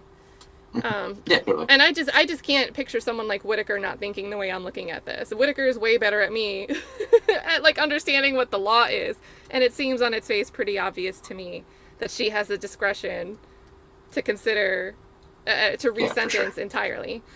For sure. Also, huge shout out. I see Drea popping into the chat. It's been a minute. Tell us what you've been baking recently. Jim and Tiffany have been cooking up like a 7-course meal here, so good to see you, Drea. Hope you're doing well. This section was originally a lot longer, so this could be. We have more on this one if we wanted to. Root for it, chat. So this is shorter. This is shorter than it could be. So also the sentencing conditions imposed address and govern both counts. Thus, sentencing on both counts was done in tandem and cannot be separated. Okay, so you got to the bike example. I didn't need to say it. The state treated the sentences as a package deal when it was in the state's interest to do so. Sounds like the MO. Mr. Sledge accepts the state's characterization, and the state should be held to that position. Accordingly, both sentences are void and should be vacated. Yeah, so you shorten that because that's where you end that. There were some comments made by me that had to come out. Well, Right, this is my first time on your channel, isn't it? This is the first time we've even spoken to each other. yeah, it doesn't feel like that, but yeah, I think you're right. Yeah. Technically, I think you're right. Wait, have we been on a panel? No, I've watched you. I've watched you on one of Nick's Friday panels, but I don't think I was up there. I think you were up there on my birthday, and that's why I wasn't available. Right. I think my birthday was on a Friday this year. So someone earlier thought today was my birthday. It's totally separate. It's not my birthday today. So I'm just randomly thinking of my birthday, because that's when I would have first met you on a stream. No, I didn't. But That's when I was in Atlanta for my meeting that didn't. Yeah, I think it was that time. Yeah, that's when I was we did the Miles Parley. Miles, right? So Miles Parley stream. Yeah. Yeah, so that's, guys, chat, if you have not been keeping up with YSL stuff in a few months, the stream is hosted on the Fit Lawyers channel. That's Tiffany Adams. They talked about Miles Farley, the arrest, the warrants, the crazy warrants with the random Mr. Johnson. I found another Mr. Johnson. I found a brief in the YSL case that like switches to Mr. Johnson halfway through. That must be their template name, which is crazy. And you said that was in an indictment? I can't even remember now. A brief. You said brief. You said it was in a brief. But a search warrant, like the judge must not have read it and noticed that a different name was mentioned. With a search warrant, that needs to be really specific. Yeah, I think. And they just have a random name in there, and they're not specifying. They have and they're talking about different parties, because they're talking about the driver and then Miles Farley, And then they say Mr. Johnson. So it's not even like we've only ever been talking about one person. So obviously Mr. Johnson refers to the name we're supposed to swap out. And there's no clarity there. So how a judge signed off on that, I mean... Yeah. Let's stay in the good graces of these judges for now. Yeah, for sure. Oh, my goodness. Oh, and then Raynette says her birthday is this Friday. Okay, so that's going to be awesome. Raynette, I hope you have a great... That's going to be the 25th. So this Friday, happy birthday in advance to Raynette. My birthday was back in March, so someone just thought it was my birthday today. It's been a whole thing today over in AV's chat. But no, it was a bit ago. Big happy birthdays in the chat here to Raynette. And then conclusion. So this is where we get to what is being asked for here. So wherefore the fact that Mr. Sledge's sentence on count 30 of the reindictment exceeds the statutory maximum for the offense of possession of a firearm by a convicted felon renders the judgment void, and it must be vacated as a matter of law. The final plea agreement was a package deal, and the court should not treat its terms in isolation. So, Mr. Sledge's entire sentence is void and should be vacated as a matter of law. The court should also vacate the revocation of Mr. Sledge's probation, given that the underlying sentence on which Mr. Sledge's probation is based is void. Both the probated and revoked portions of that probated sentence are likewise void. A void sentence is one that a court was without authority to impose in the first place, and any actions taken under that void sentence, including revocation, are considered void as well. So to me, this is the Russian dolls argument, right? Like the revocation is inside the overall sentence. So if the overall sentence is messed up and void, then there was no sentence of which to motion the court to revoke and for the court to grant the revocation. So it's all gotta go. And then this part, Mr. Sledge reserves his right to withdraw his plea and exercise his constitutional right to a jury trial any time prior to sentencing. Now, this would be the example of vacating the whole thing if we were back at square one. He doesn't have to just agree to being resentenced. And then signed today, 23rd. Tiffany Adams, beautiful signature. Yeah, that's nice. That's really nice. Beautiful, beautiful. I can read that it, TIFF something. It looks more like a TIFF, but the Adams is clear as day. It's very rare I can read someone's name as a signature. We've got Jim down here. I took my address out of it, I think. Yeah, you just have the bar. Yeah, I originally code. I was talking to somebody and they're like, "Do you want to leave your whole address in there?" I'm like, "It's the YSL file. Nobody's that bad." And they're like, "What about the Karen Reed people? What if they see it?" Like, take it out. Gosh, the Karen Reed people got to me today. They asked if I had friends because I tweeted, "Do you guys think Jen called Carrie after that testimony?" Because it came out. I don't know if you got to watch the whole thing, but No. Jen called Carrie this morning before Carrie got on the stand, and Jackson asked her about it, and Carrie was like, well, she just called to wish me good luck. So, well, did you call right after all of that hot mess? And someone was like, of course a friend would call one another after testimony. Do you not have friends? I said 0. That's the only way to get you to engage with that crowd. Yeah. There's one guy who's, I think he's a lawyer, but I'm not sure. But I'll be posting about like YSL stuff, and he'll just assume that it's about Karen Reed, and he'll try to like twist my words to make it about Karen Reed.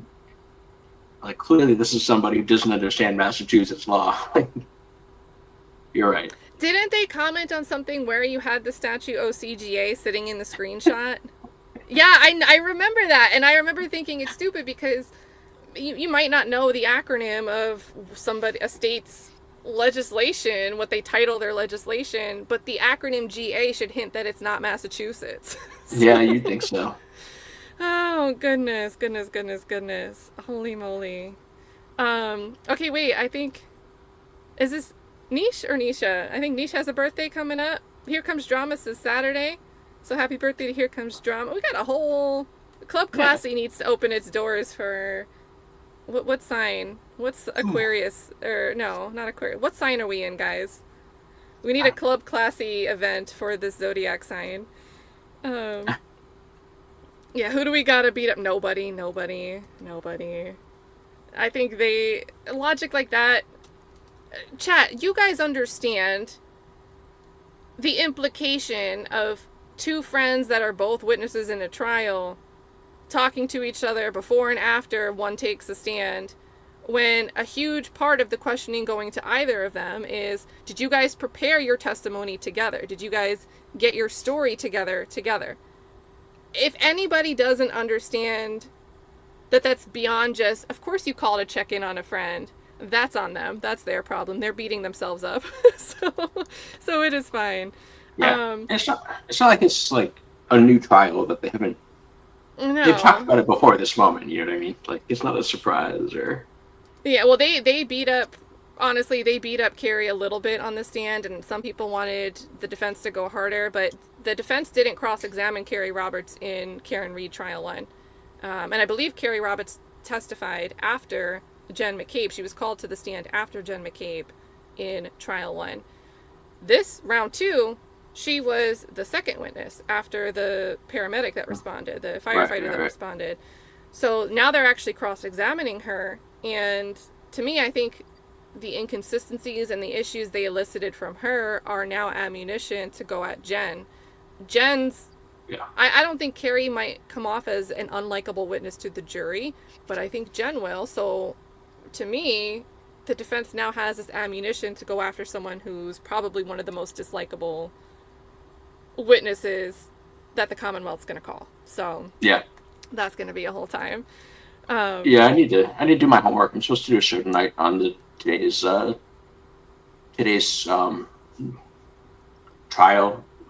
How do you say it? Today's hearing of the trial, today's trial date. I don't know, but today's testimony. And it was. I you have can not speed heard through much of it. it. Okay. That's at 10 p.m. Eastern. You're doing that, right? Yeah.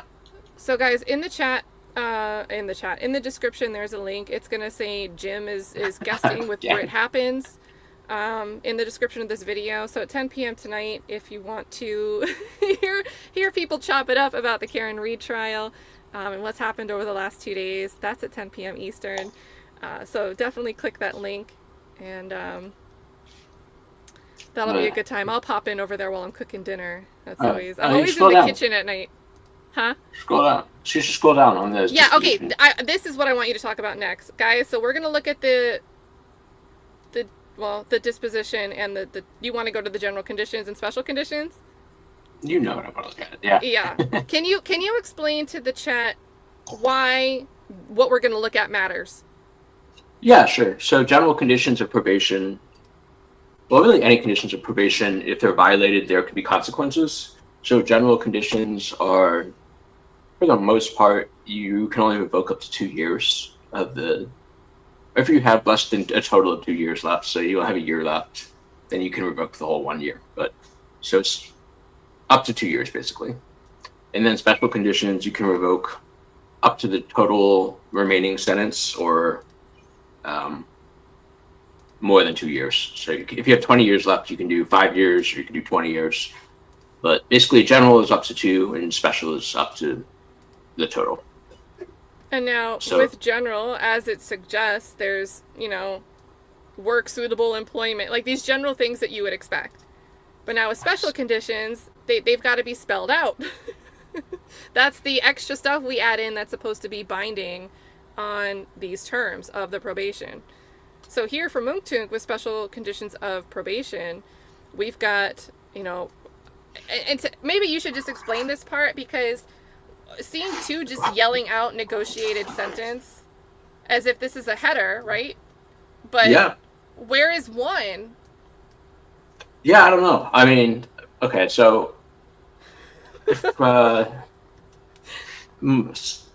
some of the other ones will just say, like, if you scroll down a little bit to section 3, like A, like that'll be right after special conditions. So it's like, okay, so it's A, B, C, D, E, special conditions. But in this case, if you go back up, it's after special conditions. See in the black, it says the last sentence of the defendant shall comply with all special conditions of probation as follows. But then the next section is titled negotiated sentence. And it says, until the completion of the initial trial of this case, period. Which is oh wait, okay. Yeah, I had something to say about this in an earlier version that we talked about briefly. Yeah, this isn't, what is it, guys? Read this sentence out loud. Count 30 blank, colon blank, until the completion of the initial trial of this case. So what it originally said was sentencing withheld, or sentencing withheld until the completion. But then they took that out. They wanted to take out that yeah, that's bad. Yeah, so that they were seems like a game is being played. Yeah, they were like trying to make the language fit in, kind of, but it didn't really work. But even setting that aside, this isn't a special condition of probation. It's just a sentence, I guess. So to me, that says there are no special conditions. But then the next one, after the initial trial of this case, hold on. This is actually confusing because if his sentence, this gets confusing, especially because the way I'm reading this, we go from 2 to be count 30. But if we get into special conditions and it's not exactly clear, it seems like they're saying they don't want to acknowledge that some terms of probation might be part of sentencing and conditions related to this count 30 because they want to still be able to put in special conditions that would go to count 30 even though he's not being sentenced for that. Yeah, I mean, it's confusing for a lot of reasons. But even this is titled Special Conditions of Sentence, which is not, if you look at the plea agreement, it's different from special conditions of probation. Oh yeah, because it says of this plea agreement. And what are we looking at? What are we looking at, chat? This is a probation. This is a final disposition. Yeah, so it's not a plea agreement either. And that's the craziest part, is if you look in here on letter C, yeah. In accordance with testifying truthfully about all matters related to this case, you acknowledge that each and all the statements contained within the defendant's factual acknowledgments section of this agreement are true. So what agreement are you talking about? Because the plea agreement that was presented at trial wasn't accepted. That's a void agreement. So what factual acknowledgments are we even talking about? This agreement? Because this isn't even an agreement. So are there any factual acknowledgments at all? Let me answer my own question. No. No, there are no factual acknowledgments. Yeah, section of this agreement. It just seems like they copied and pasted something over into this and thought that that's the way that it works. And then this. At least they got this right. They did. They got this part right, chat. They got the infamous possess guns term. They got it right this time. So claps in the chat for the state one time only. Oh my goodness. Yep. That and another case I'm working on, maybe in the YSL case, that's going to be relevant. It's just crazy. Yeah, there are a few of the ones at the bottom of that in red are correct, actually. All these things that could have been double negatives, they've got right. Yeah, I mean, those bullet points, Judge Glanville added those in. So that confirms that this is what they spoke on. Yeah, this is at least the right version, I guess you'd say. Kind of. The current version.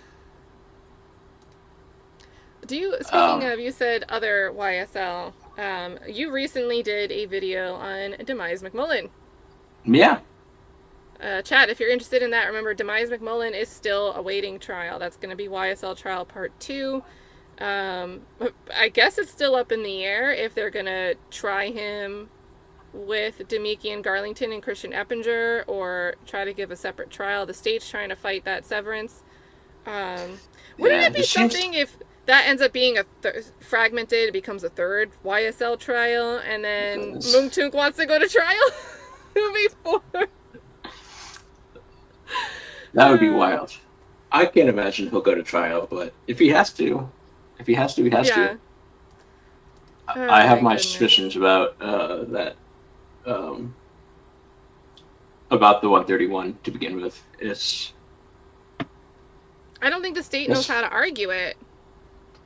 They know how to leverage it, but I don't think they know how to defend it because they really struggled when Doug Weinstein pressed on that during Yeah. the jury instructions. I'm gonna have it. Doug actually, yeah, uh, Doug actually mentioned that they'd gotten the benefit of using the 133 for leverage in plea negotiations, and they were trying to get the lesser included charge, as if they hadn't, committed to 133. But that reminds me of the recidivist motion. I sent you a copy of we looked at the newsletters, the Fulton County newsletters, where they had the recidivist motion. That one up? Yeah. All right. So give a 411. I'll go find. Unless you know offhand what year. Hold on. I'll look. I think I have it in Okay. history. So Kat and I were talking about a show idea where we went through the newsletters from the Fulton County DA's office, where they just admit to all kinds of things they shouldn't admit to. And hold on, I actually do think I have it written down somewhere. Okay, if you have it handy, it'll probably be faster. I was gonna say, I do have something else. Do you want to pull up the Armstrong picture? The Armstrong accomplishment picture? I have that handy. I didn't even remember that one. Oh, you will remember it. I just put in my screenshots. Where did I save it? Oh my goodness. There's no way you forgot this. This is a preview of some of the content that is contained in these newsletters that Jim is talking about. Chat, I don't know if you're ready for it. Probably not. I don't think I'm ready for it, and I've seen it more than once at this point. Let me get it into my media thing. Okay, chat. So, this is a gem that Jim came across.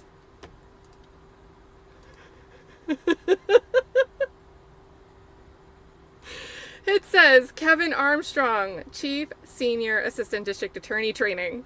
Kevin Armstrong is the Chief Senior ADA who is now in charge of training. Previously, he was a member of the appeals unit. In that capacity in his prior job as an assistant public defender in Albany, Georgia, Kevin has handled several hundred motions for new trial and appeals, many from convictions for murder. As part of the appeals unit, Kevin was also the primary appellate attorney handling pretrial capital cases and assumed temporary supervisory duties when necessary. Guys, the next paragraph. Kevin can claim to have been to Wakanda, to have intentionally set part of a house on fire, to have had a rabies scare, to have driven a modified stick shift around a foreign country with only the skills necessary to drive an automatic, to have participated in a game of laser tag, which precipitated a SWAT team response and got called off by the bike cop who got there first. Shout out to bike cops, I guess, the way this is written. And to had the unique experience, that's a grammar peeve of mine, of being responsible for an appellate case, which, parentheses, theoretically, could have reversed every felony conviction obtained in the entire state of Georgia for 5 years. He is perhaps the only person in Glencoe shooting range history to have hit the same target twice in such quick succession that he was able to murder a fluorescent light, for which he did not have a line of sight. So there you go, chat. So, yeah, if you think it would be a good stream idea to go through more fun, amazing newsletter content like this, we'll get action shots of Nathan Wade playing basketball. There's a lot, guys. He's gone up pretty strong. Yeah. This is real, guys. This is real. Oh, man. I'm trying to find my favorite ones. I gotta bookmark these. It is a time. This is the one from Kokomo when he was the intern. That was funny. Wait, are you able to share the screen from your end if you wanted to share something? Let's see. I think so. Yeah. Okay. Let's see. Present your screen. Sire says, what paradox did we step into here? Listen. Okay. Oh, Let me know when you're on the screen that you want I'm to glad you use. didn't do it already. Yeah. No, I always wait for a thumbs up. I'm pretty good at that. Oh god, what are you... Was that like RBG with a crown? Let me just close all this stuff. I have all my stuff left over from the McMullen stream. I'm trying to get through.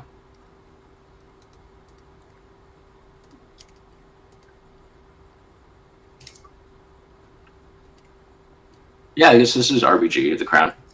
Okay. Okay. You ready? Yeah, I think so. Okay, guys, here we go. Don't yell at Jim if he breaks it. Oh, wait, okay, wait. I gotta remove Kevin Armstrong's story. Okay, there we go. It's up on the screen now. Yeah, so this is the March 2022 newsletter. And RBG, Ruth Bader Ginsburg. This so far so good. What I like to go through is Fani Patlabat. These skipping through this part. So Wait, was that guy's last name Appeal? It said Bob Appeal. oh my god, Appel. you're right. Bob Appel. Close enough. Appellate. Yeah. If he had to be law enforcement, because if he got into trouble, that would just make lawyers insane. Let me see. Where is the... Oh, these are fine. Oh, I need this to pass is on back. what we were reading from Kevin was like one of these. It had the same blue background. Yeah. So we get a lot of these. The part that I was talking about specifically was... Oh, there's Ruth. How to leverage statutes Like against... these parts here, yeah. Yeah, this is good, guys. This is going to be great. So So we've these got are the case laws. familiar face, guys. Familiar face. Chief Senior ADA Training, Kevin Armstrong. You're trying to find the recidivist one still? Yeah, I know there's one in What's the guy's name? Gao? yeah, or Rao. Rao. Okay, I'll search for his name. 23. It's this one. I should have. It's Dexter Oh, Dexter Bond. Wait, whose head's probably cut can't- off? Oh, it just says DA. Dexter Q Bond right here. Why is that Fani that's not dressed for the occasion? No. No? Everyone else has a Where's Waldo theme.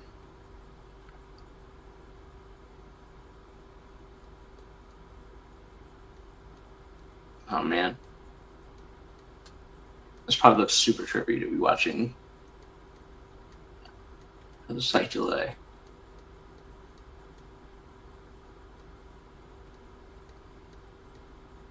This is... Oh man. Grant Corner.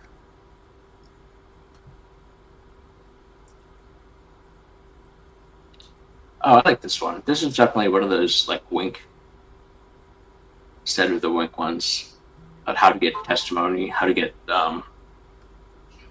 hearsay into the record and evidence. You want to read his advice to the chat so the chat knows how to get hearsay behind expert witness testimony? Yeah, sure.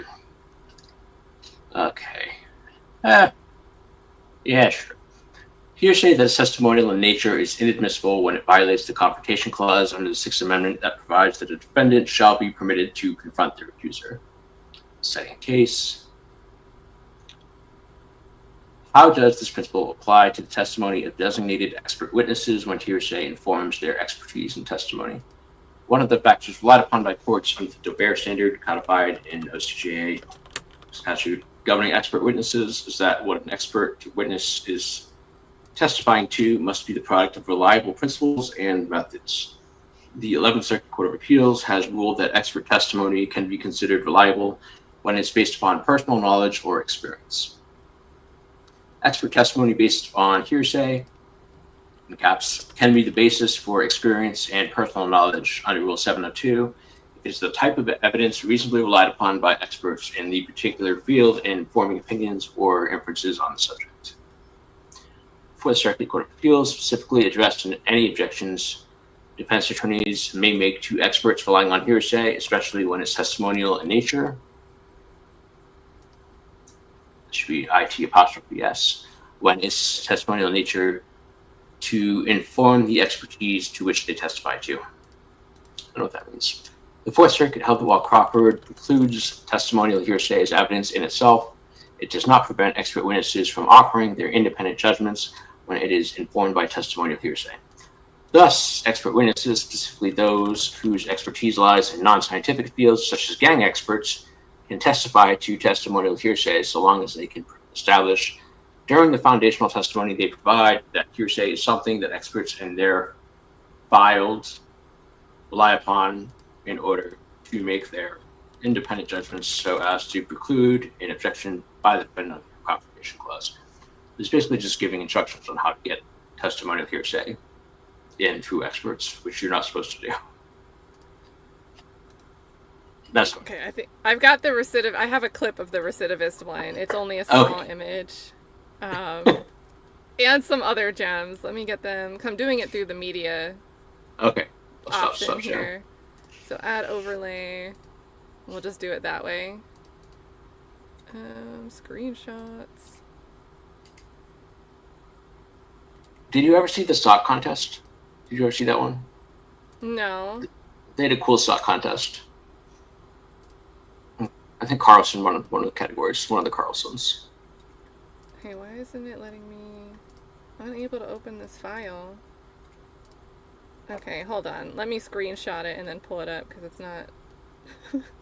I've got another one we can start with in the meantime that relates to civil forfeiture. And a coin reward. Oh, yeah. So, first one here. Although I think I can I just present it by adding image Hey, Cass is here. Alright. Hey. Cash Money Cass. Oh my god, hey Cass. So it's a bit light on the screen, but guys, this is in one of their newsletters. Their reward for civil forfeiture. So, civil forfeiture presentation to police in North Fulton. On April 13th, 2022, civil forfeiture unit members. We've got Stephanie Luttrell, Grant Rude, a familiar name, met with members of the Alpharetta Police Department, the Johns Creek Police Department, and the Milton Police Department at the Alpharetta Police Department's headquarters for informative and insightful discussion. Topics of discussion centered on crimes other than drug crimes, as is most common, that can form the basis of forfeiture. General questions dealt with the disproportionality between value of the property sought to be forfeited and the gravity of the purported offense. Other questions included what type of property is forfeitable in child sexual exploitation cases, the timetable for seizing a motor vehicle, deadlines for when property can be seized, statute of limitations question, whether a house that served as the venue for sex trafficking can be forfeited. Now here's the part that I died at. Luttrell and Rude each received a Public Safety Alpharetta Police Department coin from Lieutenant Ronald Splon as a sign of appreciation for their service to the community. So they give out award trophies that resemble money, a coin, for great civil forfeiture work. They give an award out for it. Throw a coin to your snitcher. So yeah, that was a thing. Where's this recidivist one? They give out awards for PowerPoints, good PowerPoint presentations. Hold on, I'm coming across another award one first that I think the chat will love. Pull that down, and let's do... Oh, that's funny. I had Grant Rude's... I had the Martinez Arnold thing open when I started closing through. Here's another. Yeah, that was the most recent time I've heard Grant Rude. Guys, so Seth Brown, chat might remember Seth Brown, got this nice award. To his surprise, I highlighted, to his surprise, he got this award. The Nation Bar Association, Nation's Best Legal Advocate, Seth Brown. So shout out to Seth Brown.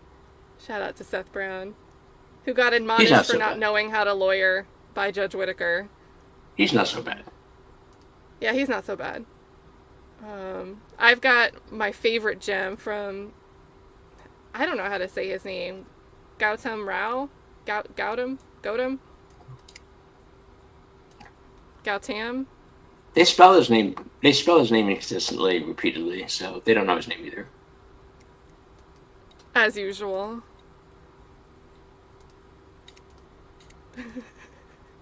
Now, this is from, so these newsletters have like a recurring thing that they do where they try to like educate on a way that prosecutors can do a thing better. And so this one was introducing 911. I forgot about this one. Yeah, this was introducing 911 calls at trial. Better ways to have someone like Miss Latner's brings like excited utterances in through 911 calls. So it says, thus, when introducing your 911 calls, specifically when you do not have the caller as a witness, listen to the entirety of the call. Typically, the beginning of the call usually will be non-testimonial, since the caller will be providing the reason behind why the police need to come to that particular location immediately. For example, quote, I need police to come to ABC Street because Adam Abate was punched in the face by Gautam Rao, and now his face is all broken. Why did they choose this example? Gautam is wearing a blue t-shirt with brown pants and running in the direction of XYZ Boulevard. Please get the ambulance and police. End quote. Listen carefully to the questions being asked by the dispatcher, as the statements in response can shift from non-testimonial statements to testimonial statements to the dispatcher that would not assist police in the moment. Consider the following example. Quote, okay, so the fight where Gautam completely destroyed Adam stems from an incident that occurred a few hours when Adam went to Gautam's office and started taking things off his desk and throwing them on the floor. Gautam was understandably infuriated, and he called Adam and demanded an apology from him. Adam defiantly refused to do so.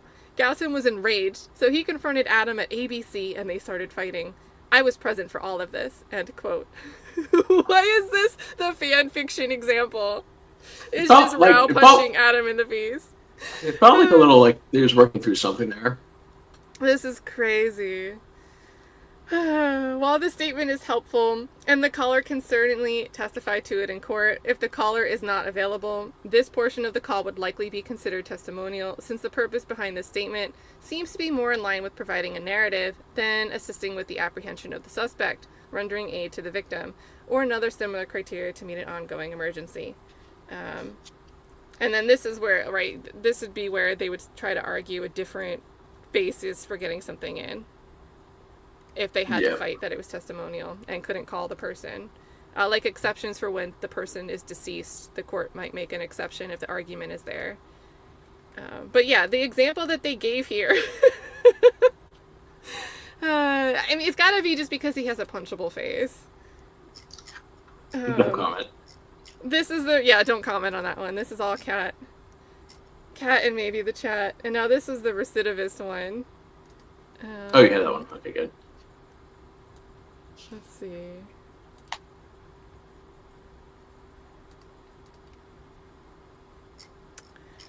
So it's clipped. This is, I don't have the full newsletter handy, but this was the screenshot.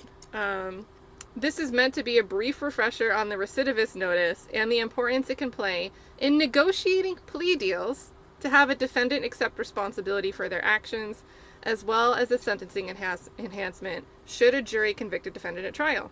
It is important to note that the enforcement of the statute is rendered toothless if the prosecutor fails to file a notice under the statute, outlining the prior convictions that the state intends to admit into evidence at sentencing for recidivist treatment under one or more of the relevant subsections of the statute. So we saw Shart try to get ahead of that, and Whitaker was right on the mark.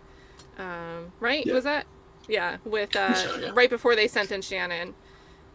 Yeah. But yeah, what do you think of this little bit?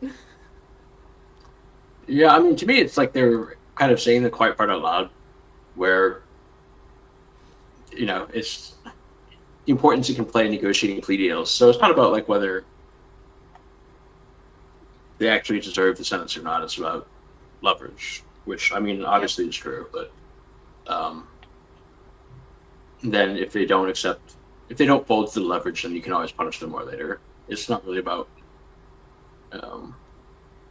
like the justness of it is kind of an afterthought, and I think that's pretty clearly the case. And even in like Mounk Tounk's case, I think it's pretty clearly the case. They were trying to get Fenton in with 30 years, up to 35 years actually, in total sentencing, when they weren't really looking for that. It makes it transactional rather than about justice. Like, it's just like, here's how we can, like, almost like sports bargaining for salaries and caps, and how can we get this athlete and change our caps around, rather than thinking of like, hey, we're supposed to be solving a crime and trying to get a disposition for a crime that happened, and we think this person did it. So, and with certain issues where someone doesn't have like certain discovery available to them at the time they're considering a plea deal, they're really just making a consideration of how much time do you want to risk. Like that's what makes this crazy. Yeah, I can only imagine. I don't know the answer, but a lot of those people who pled guilty in December of 2022, they couldn't have had any of that stuff that came out afterwards. They came out during trial. Any of that discovery, because they were doing rolling discovery into 2024, as I recall. Where are the reports? Where are the reports? Speaking of another thing that we saw a bit of with YSL, more in terms of them wanting to use things that happened in 2023 to make all the defendants look really bad. Here's another playbook. These are like playbooks, what Rao puts in these newsletters. It's like a playbook of how you can get more stuff between the lines. It's not really crossing the line. Here's how you can walk the thin line without crossing it. And this relates to search and seizure with someone that's in custody pre-trial. So they're still presumed innocent. They have the presumption of innocence. The cornerstone of the Fourth Amendment is the reasonableness behind a legitimate expectation of privacy that someone can or should have. When someone is imprisoned or is a pretrial detainee in a jail awaiting trial, courts have held that an inmate's expectation of privacy in a cell is necessarily diminished. That's because jail officials must access cells and inmates' personal effects for security and maintenance purposes. Therefore, no search warrant is required for the search and items seized during the search, such as letters, cell phones, weapons, etc., can be used in a future prosecution. So they don't need a search warrant, they can just get that stuff and use it. So imagine like a pro se litigant sitting there with all their stuff. Yeah. Or even someone that has an attorney, and there could be something that would fall under privilege. Like nonetheless, like Diddy. Huh? Like the Diddy search. He wants all of the stuff in his cell. I'm not really following that case, but I'm curious. I'm curious now. Those prosecutors are dirty, man. I'm glad Biden's in that case. They searched his cell and seized a bunch of notes that were labeled like legal notes, and turned them over to the prosecution. And that's an issue, guys. You don't, just because you dislike somebody, you don't want to promote that kind of thing, because what happens when that same abuse is happening to somebody that you do like? Yep. So, and I thought it might have been for the RICO, but I do think someone pointed out to me that perhaps like issues with the Mann Act, because the accusers, if you guys don't know, the Mann Act, you hear on Instagram issues of people getting flued out, and then the person doesn't want to put out when they're flown out for the purpose of having sex with whoever they're being flown out by. These viral posts, they go viral, and they're like, oh, he sent me home because I didn't want to have sex with them or whatever. Well, something like the Mann Act could make that an offense that could be prosecuted. Because under the Mann Act, flying someone over state lines for the sake of sex or debauchery, whether it's consensual or not, can be a criminal act under the Mann Act. So I didn't really know that was at play. with what's going on in that prosecution. I'm wondering if Brian Steele wants to attack or maybe fight, make some type of argument moving up at the appeal level to fight aspects of the Mann Act, to get new case law in place. That's kind of a gray area I never really thought about and didn't know it was relevant to Diddy's case. So that could be why to me, Brian Steele stepping in, it's either fighting against, the publicity of it. I think he has a big issue with public condemnation by prosecutors with a high-profile public figure, or he wants to challenge the laws as they're being applied and used to prosecute anybody, whether that's RICO or the Mann Act. Some of the prior bad acts, the uncharged prior bad act offenses coming in, I assumed he was going to have some arguments on that. And it seems like they got most of them are being kept out. Yeah, and I think from what I caught up on, the main issue of contention right now is the admissibility of the drafts of not the admissibility, but subpoena. Diddy is seeking the draft of the book that Cassie Ventura was saying she would publish if money wasn't exchanged. Yeah. So, and that might be an argument that Brian Steele would tackle as well, because I guess it's artistic. It's either a memoir based on fact or it's artistic. If you're going to make the argument that it's artistic, it's just an expression, it's not truly based on fact or entirely based on fact, then it could be an issue of artistic expression being used as evidence in court. So a lot there. And just so you guys know, I complain a lot that trials aren't televised, but there are so many eyes on that trial that there will be coverage of it. I'm sure there's going to be transcripts. The news station, Courthouse News, they're probably going to get transcripts, all the documents. Sometimes in these cases, the judge just says, by the next day, I want the transcripts released, because there's such a huge public demand for it. So it sucks that there's no cameras in courtroom, especially with federal cases, but this case more than usual, I think there's going to be coverage and reporting that we don't see typically with federal cases.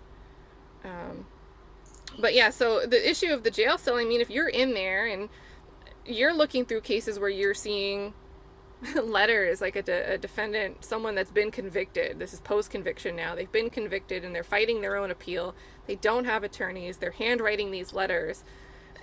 Anything that you might be trying to use as an angle, and you don't always want to show all your cards, your whole argument, and give people the chance to rebut them or shut your argument down before you can make it. If someone goes in and searches your cell, where are you going to put this stuff? Yeah. Where are you going to put this stuff and hide it? So here, what Rao's getting at is kind of like, here's a gray area. Because nonetheless, this third paragraph here, there is an exception where the Fourth Amendment allows an inmate to retain limited but legitimate expectation of privacy. Where jail personnel, that should be personnel, where jail personnel or law enforcement search an inmate's cell at the behest of the state to bolster an active case. The state would likely need probable cause to search the cell. The logic behind this restriction is that the courts do not want the state to take advantage of the pretrial detainee's confinement to bolster its case against that person. Therefore, where a search is conducted under the premise of security and maintenance, any evidence recovered from a cell does not need to be the byproduct of a search warrant. So what is the takeaway here, chat? Therefore, it's kind of a weird choice to start that paragraph or sentence. Yeah, therefore. Therefore? What do you mean, therefore? It's saying, the quiet part is, instead of us asking to search, instead of the state initiating a request to search, because then you would need to establish probable cause to get there, or if you don't get the probable cause, whatever you obtain is going to be inadmissible at court, it's going to be thrown out. Therefore, since we can't do that, we need to be willy-nilly and just hope that our buddies over there that work at the jail do a lot of security and maintenance checks and can obtain whatever we would benefit from, because whatever they're obtaining is a byproduct of these security and maintenance checks, rather than us having to make the call to initiate it. That's crazy to me. And it doesn't surprise me, right? Because I've always felt like, the handoff, there's a handoff.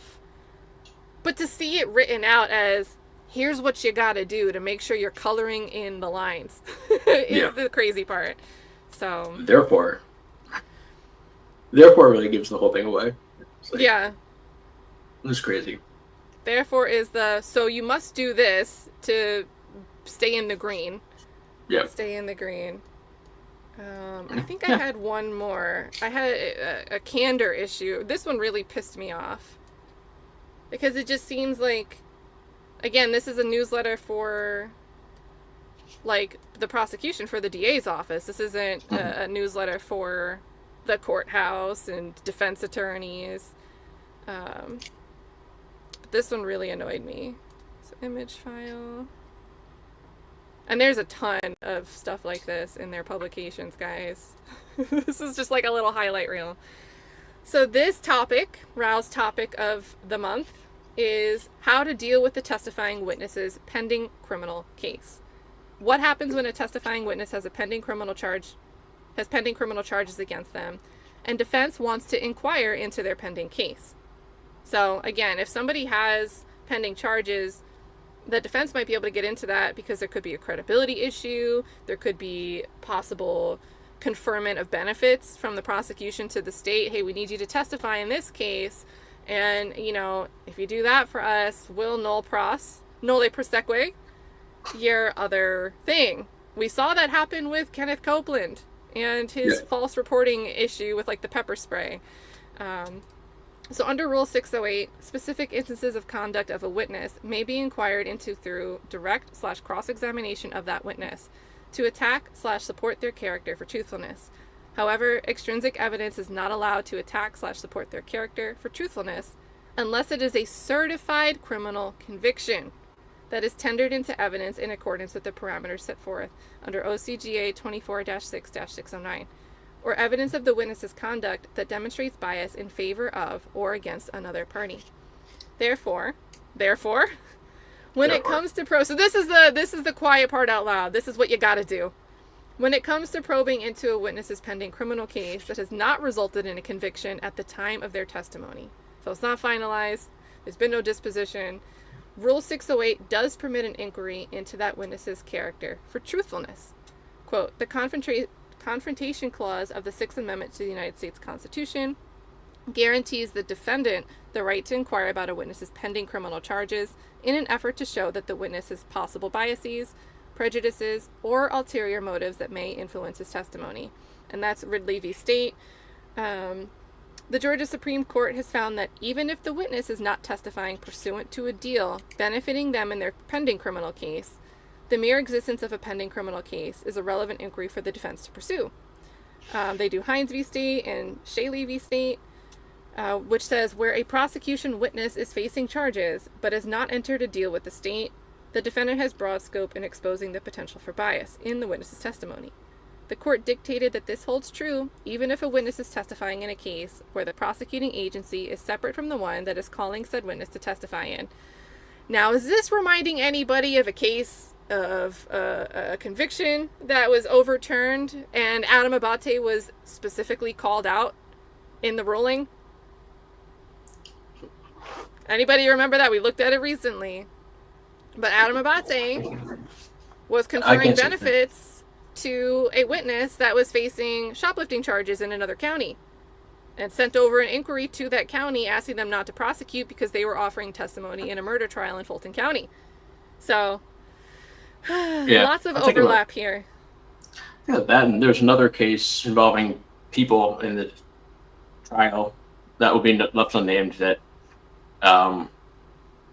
there was a mother who had a son that was waiting thousands of days for his transcript during a pending appeal. And the appeal wasn't going forward until after she testified in the YSL case. And then it, you know what I'm talking about. Yeah, I know what you're talking. Are you gonna? I'm I don't know. You've mentioned this on a stream a little bit. I think you showed one of the motions, the lyrics, the requests. Yeah. But that's something I think would be great if you did a whole video on, especially things like that with the context, like to bring the background. It's cool to hear an overlap, but you'd miss the whole story if you just try to explain it now. Yeah. Mr. Rao goes on to say, the Supreme Court in Hines specifically indicated their rationale for why it serves as a relevant inquiry. And this is the quote, "What counts is whether the witness may be shading his testimony in an effort to please the prosecution. A desire to cooperate may be formed beneath the conscious level, in a manner not apparent even to the witness. But such a subtle desire to assist the state nevertheless may cloud perception." Now we go back to Rao. He says, nevertheless, this inquiry is not without limitations, and OCGA 24-4-403 is still a line of defense for prosecutors to protect a witness under such circumstances from an inquiry into their pending criminal case. So how do we fight when the defense is trying to poke issues at our witness's credibility? What Rao's going to tell us is how we get around that and fight that. The Confrontation Clause does not, omitted, prohibit the imposition of any limits on cross-examination into potential bias. A trial court can quote, impose reasonable limits on such cross-examination based on concerns about, among other things, harassment, prejudice, confusion of the issues, the witness's safety, or interrogation that is repetitive or only marginally relevant. They cite State v. Vogelson and Hood v. State, which says, the major function of Rule 403 is to exclude matter of scant or cumulative probative force, dragged in by the heels for the sake of its prejudicial effect. While it's in the trial court's discretion, it's always best to file a motion in limine. It's always best. So again, what you were saying earlier, we were talking about, I called it transactional. It becomes transactional rather than about justice. Yeah, You pointed it out. This idea, forget what's going on with the plea deal, just use it for leverage anyway, no matter what the circumstances are. It's the same thing, no matter. Rao says it's always best to file a motion in limine to preclude the inquiry by arguing that its probative value is substantially outweighed by the danger of undue prejudice, confusion of the issues, and its purpose would only be to mislead the jury under the balancing test laid out in Rule 403. To me, this is telling prosecutors, screw having candor to the court. Because no matter what, you should always file a motion saying that there is going to be, potentially, and again, I'm highlighting this issue above, this witness safety thing, because we heard this witness safety issue be brought forth in the YSL trial for witnesses that didn't even seem to care if they were televised or not. And they would do it, they would do it right before the witness was being called to the stand. And we saw Doug on 2 different occasions get up and say, look, we didn't even have advance notice that the state was moving to, restrict the filming of this particular witness. They didn't even let us know in advance. I mean, some of those people are candor issue. Some of those people are in these end up in the different newsletters as well. Some of those pictures came from these newsletters, which are still the Mercer Viverito publicly available. I didn't say that. Viverito. Oh, yeah, so I'll say it. So Marissa Viverito's picture with that blue background is from one of these newsletters. And it's still on here. It's still publicly available. It's still hosted on the DA's website. They're putting it out there. I might have screenshot because I'm only working with what I have the screenshot. Don't put my face next to it. Oh, okay. Well, in any case, it's in there, you guys. It was his Office of Promotions. My artistic rendition of Viverito. Oh my goodness. Okay, let's see it. No, you already know. Oh, yeah. But this was. I think she's. I think her name is still gonna come up again. That's my prediction. And not in the trial either. So this is where that one picture that goes. It's usually zoomed in and cropped with just like her face and part of her title here. What is the HP Plus unit? It's high profile. Oh, okay. Actually, I meant to tell people this. I just discovered this after I spent all of my money on the pleadings. If you Google like high profile Fulton County cases, you can get like all of the docket stuff from YSL. You can download all the files for free. Hold on. I think Dennis Byron sent that, but it's delayed. They take a bit to get them. Well, it doesn't matter anymore. You're going back for archival purposes. I forget the link, but I know what you're talking about. But it's a good one to Just know like for that. any other high-profile cases. Like, I don't know. Yeah. Okay, so Jim put it in the chat. Yeah, fultonclerk.org. That makes sense, fultonclerk.org. I could have saved myself so much money if I'd known about that. Oh, yeah. That's but crazy. yeah, I forgot about that halfway through the trial, but it wasn't. It's not good for. There's usually like at least a 12-hour delay before their clerk puts it in that folder, and it's only for high-profile cases. So. But yeah, there's some good stuff in there that I hadn't seen before. Yeah, there was another case when I was like, oh, that was Fulton County when I had looked. I don't even remember what it was. But yeah, definitely grab that link from the chat, guys, fultonclerk.org, and it's their document center. And it says 96, so I wonder if that means this was their 96th high-profile case, or case they considered high-profile. The one in the Johnny Depp, what is that? Which county is that? They did put that. Fairfax did put that up. Yeah, it's their only one. There's a woman by the name of Annie. I don't know her last name, but she put together the website Depp Dive. I think it's .org. Maybe it's .net. But there's so many documents there. It goes beyond what's on that Fairfax high-profile website. It's got all the stuff from the UK trial, depositions from the divorce cases, everything. And she worked with people on both sides, like opinions on the case. You know, people on both sides of they supported Johnny, they supported Amber, came together to help contribute. But she was putting her time and her money into getting all those documents. So she was really a huge inspiration for me to, with the Jonathan Majors trial, to get the trial transcripts, which that's in Manhattan.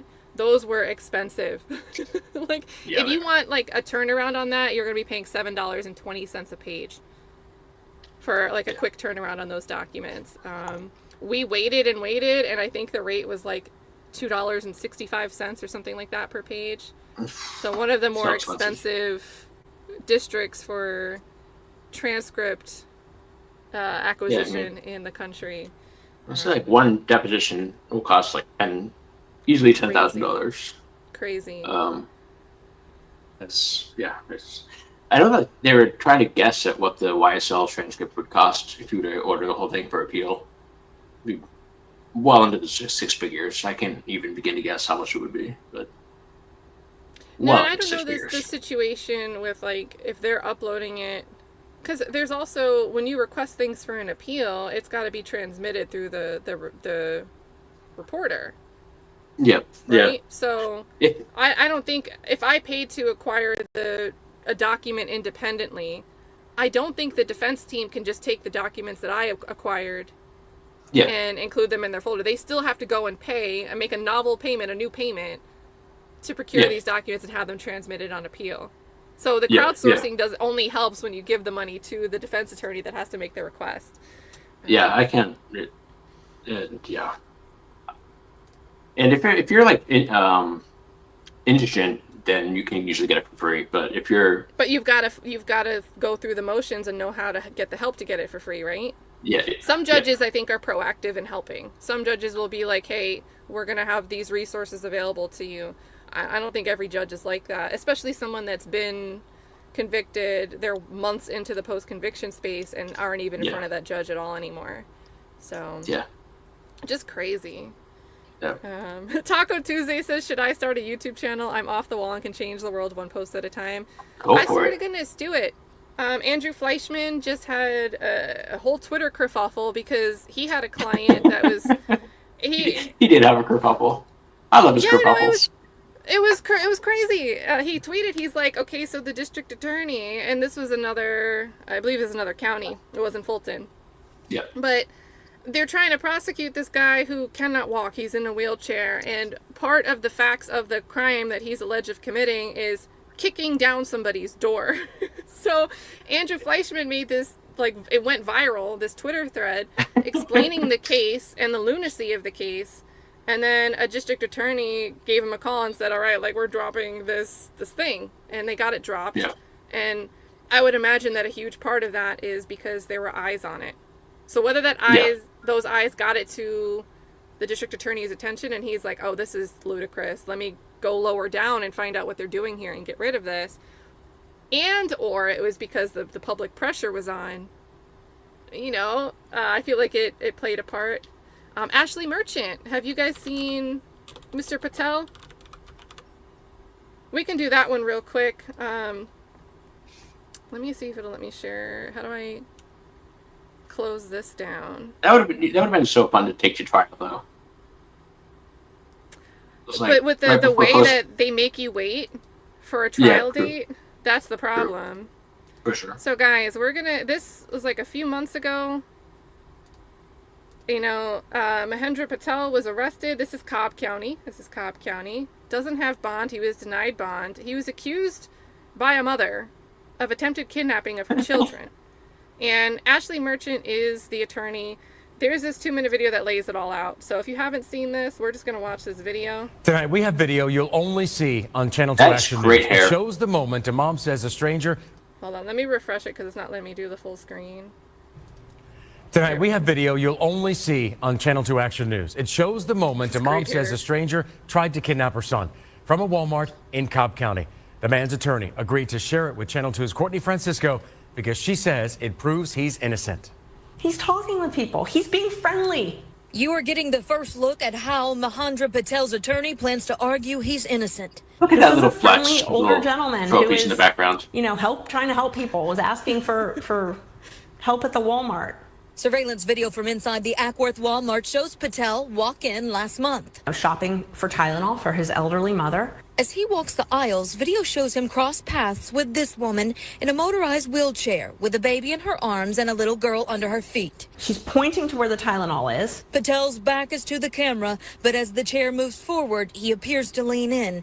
That's when the mother says he picked up her son. She did not respond to requests to comment on the new video, but told us last month. He pulled him, I pulled him back. We're tug of warring. And this video is... Let's go back. Where do we see tug of warring? Because I personally don't. It's a blurry video, but I personally don't see it. But as the chair moves forward, he appears to lean in. That's when the mother says he picked up her son. She did not respond to requests to comment on the new video, but told us last month. He pulled him, I pulled him back. We're tug of warring. And this video is very clear that that did not happen. She says her client thought the kid was going to fall, so he was helping her readjust. Video shows him back up. She points to something, and he moves in that direction. If you're in Walmart and you see someone in need, you're just going to have to let them fall, apparently. You're just going to have to let them, you know, whatever happens, happens. We can no longer help handicapped people is what this is saying. The mom says she doesn't need the wheelchair, but her kids wanted to ride it. She had... Now, it gets better. It gets better.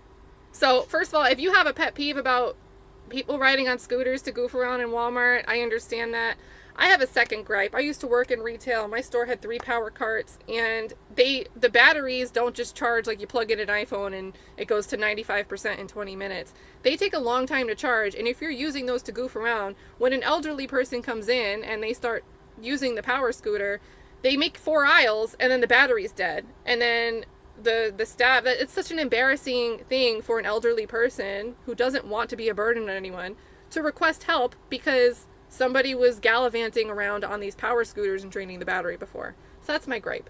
But this gets worse because this person on the screen, this is the same trip that this woman was on where she accused Patel of trying to kidnap her children. And she only accused Patel of trying to kidnap her children. This is the same instance. Has trouble driving it, backed into shelves, and appears to run over her child's foot with it. This man even jumped to help the child when the child fell. That's what people do. While that's happening, an employee helps Patel find the Tylenol. He holds it up as he talks to the mom on his way to the checkout counter. He's not fleeing, as the police have said. He's not fleeing. He's using his debit card. He's talking with an employee here, paying for it in his own name. He stops to talk to a worker before leaving, and police arrested Patel days later. Last week, a grand jury indicted him for attempted kidnapping, assault, and battery. He's been in jail nearly a month now. His attorney plans to ask for bond in 3 weeks. This kidnapping of a minor bell was rung. Once that bell is rung, it's really hard to unring it. It's really hard to get that back and get him a bond. Courtney Francisco, WSB Tonight. Okay, so Ashley has a petition. I'm going to drop the link in the chat. I'll update the description to include it as well. But I thought this was crazy. And again, speaking of public reaction to things, I think this is a situation where public reaction would be very helpful. Now, you can look at the video and make your own conclusions. My personal conclusion is it was relied upon that this woman stated that this man was trying to kidnap her child, and that's why they pursued this man. But the video doesn't show what she was describing this video to show. So, petition in the chat there. Which is crazy. Like, I totally think that social media can make a difference. So, if you want to start a channel, obviously I will support you. Even if you're like just doing fun stuff, we can go hang out. But if you want to start a channel to talk about these cases, I'll double support you all the way. So, because I think it makes a difference. Yeah, there's no shortage of cases too. I mean, obviously they're like the big famous ones that are fun to talk about, but there are so many. Like, you don't have to look very hard to find something that's messed up in some case somewhere. I'm surprised following exonerations. I'm surprised, and I haven't really checked this week, but I'm surprised like being able to have like 3 or 4 overturned convictions weekly is shocking to me. Because again, that's the rarity, right? Like the smallest fraction of cases end up even having an appeal heard, let alone a court deciding, all right, we're going to overturn this. Yeah. I mean, like, there's plenty of those. Yeah, like when I was researching the Mounk Tounk stuff is when I found, like, I assumed that his was like the worst of all the YSL guilty pleas, and it might be, but there are others that are different but just as bad. And we'll be talking about those soon, I think. But yeah, so make sure you're following Jim and Tiffany. Even if Tiffany doesn't follow in the same adventures, I think you guys are like just an amazing duo, amazing people independently. Stop wishing me a happy birthday. What is FMS is saying happy birthday, Kat? I know. It's my birthday every day, guys. Just in advance. So this guy, speaking of my birthday, this guy has been, because I think they arrested him like 6 days or so after, and this happened on March 18th. So he's been in custody since before my birthday, and my birthday was a month ago. So like that's crazy to think about.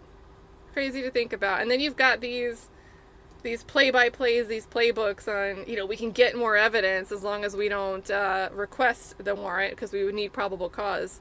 But if they do a security or maintenance check on the jail cell, maybe we can find something more incriminating to use in our prosecution against somebody.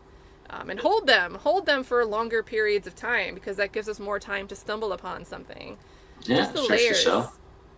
Yeah, like the layers are just crazy. Yeah. And then you're going live at 10, right? I have the time correct on that, right? 10 with Britt. Yeah, that's right. I need to brush up on the trial before. All right. If you want to jump off, feel free to go. But I'm going to share the link to that stream. I'm probably going to redirect to WTF Wednesdays, because that's going on right now. With Mel, Miss Jefferson, and Kayla. I wonder if they'll be talking about this. They might. Maybe. They probably have a lot to talk about with Karen Reed, but who knows? So. Yeah, for sure. All right. I guess I'll jump out. Thank you for your expertise and all of your work doing this for Mounk Tounk and beyond. Mounk Tounk and beyond, because it's not just. I'm sure we'll have plenty. We'll have plenty of stuff to talk about going forward. All right, thank you. Chat, say thank you to Jim, and make sure you subscribe. Everybody. We need to get him monetized because he's doing this for free. So. Yeah. Don't remind me. Oh man! All right, I'll see you later. I'll talk to you soon. All right, chat. So, what county did this foolish? Okay, yep. Thank you, Raynette. Said Cobb. Yeah, this case is in Cobb County. So not Fulton, still Georgia. Again, a lot of these shenanigans happen everywhere. So, covering Fulton, I used to live in Fulton for a little bit. I don't live there anymore.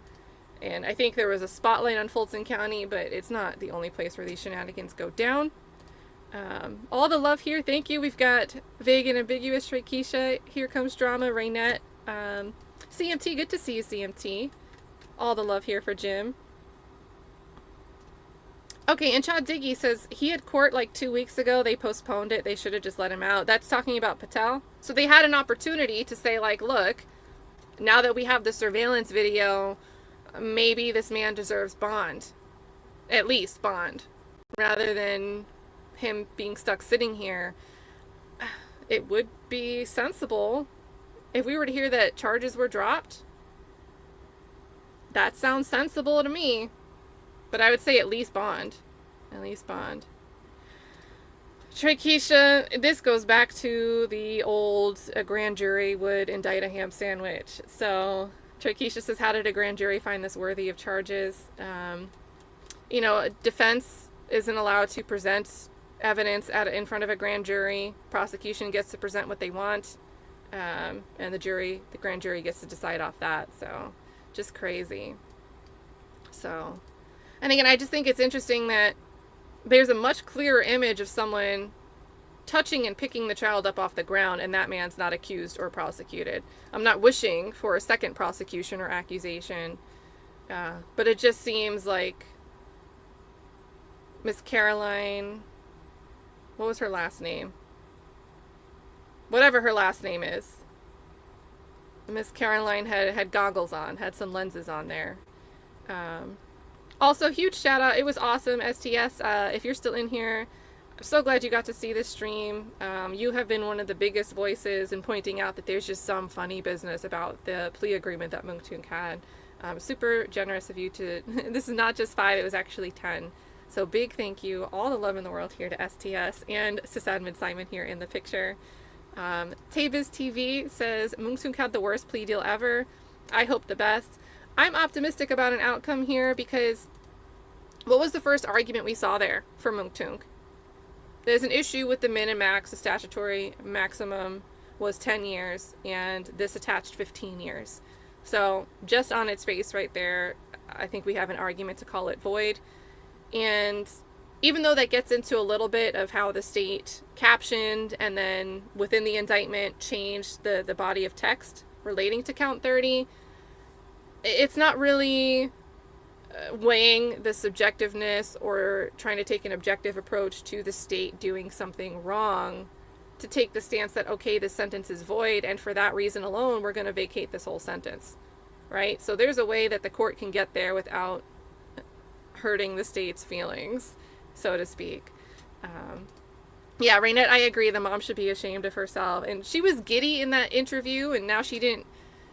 Maybe she was busy, but that 2-minute video, the news organization called it out that she didn't respond to them now when they reached out again after seeing the surveillance video. She was willing to speak when the video wasn't out. Now the video's out and she doesn't want to respond. So, Miller, thank you, CMT. Yeah, I agree. Survivor Speaks says they thought Mounk Tounk was slow. He's not. This is crazy. One of my favorite things, and I've got to share his ex, one of my favorite things about Jim is his cover photo. Guys, look at his cover photo. He's got a folder for Mounk Tounk slander and for Miles Farley slander, and I just love that. So, oh my goodness. One of my favorite things in the world. I love a good, subtle but sharp troll. Also, big shout out to everyone that showed love throughout the stream. Mixed Chick again, Fit Lawyer ATL, again working hard in this case. Millionaire Mel, we're going to get redirected to hang out with the trio, Mel, Miss Jefferson, and Kayla. Tay Biz, again, great to see you back on YouTube. Tay Biz has been doing a lot of commentary on X, you guys. Do I have his X handy? And sometimes like it's easier to get updates on cases over on X if you use X. Just because, you know, pragmatically, it's easier to send a text post out than get on a live stream and say one thing just happened. But if you love trial news, trial updates, make sure you're also checking out Tabiz TV over on X. Let's see. Yeah, Keisha with the love here for Let's Go Tiffany and Jim. Super rooting for it. And again, even if this doesn't get the results, the remedies that they're looking for, I believe that there's other actions that they're looking to take. So issues with the revocation itself. There's more in the arsenal than just this motion. But I'm looking forward to the state responding to it. And then STS, thank you so much. STS giving another 5 to round it out. So big thank you here to STS. Let's get some STS in the chat. Super, super awesome of you. And we went down a little rabbit hole looking at some of the Fulton County how to proceed things. This is a problem, therefore do it this way so you can stay between the lines.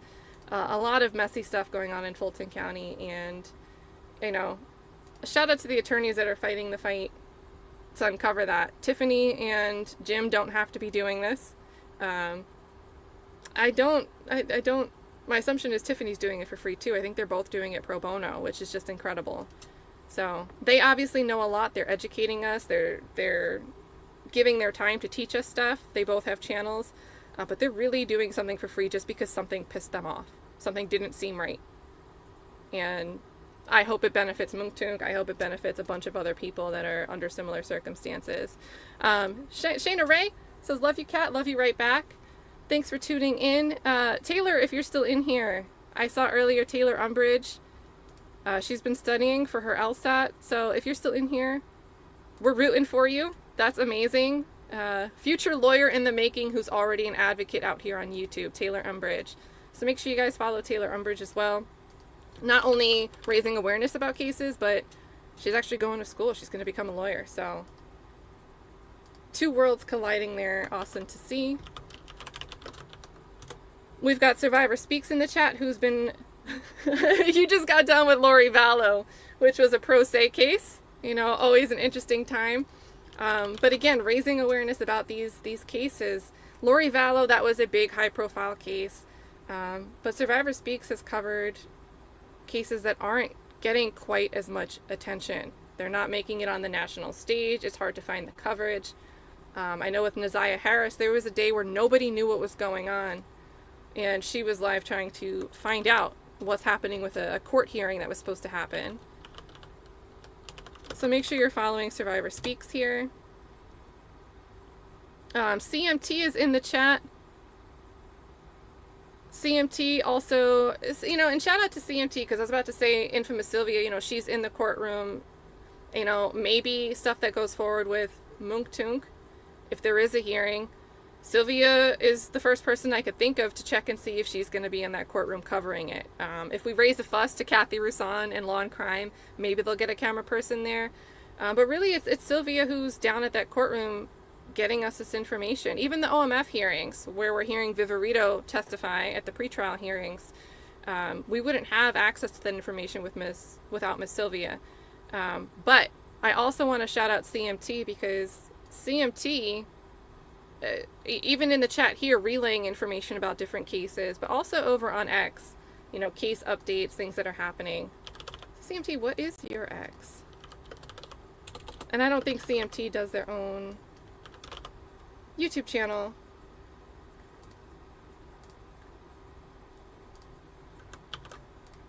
But big shout out here to CMT as well. Give them a follow over on X.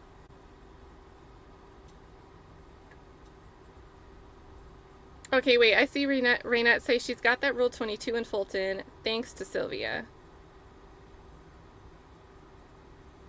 I don't know who this is in reference to, but I believe it for somebody somewhere out there.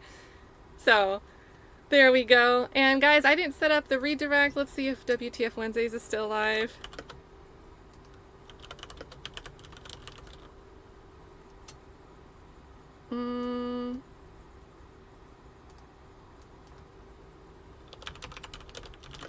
I mean, I swear I remember Mel saying 6:30. Maybe she's in a different time zone for me.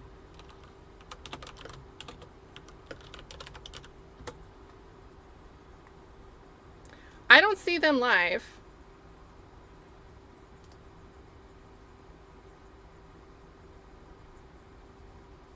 Chillmonger wants to go to a Shannon Sharp expert.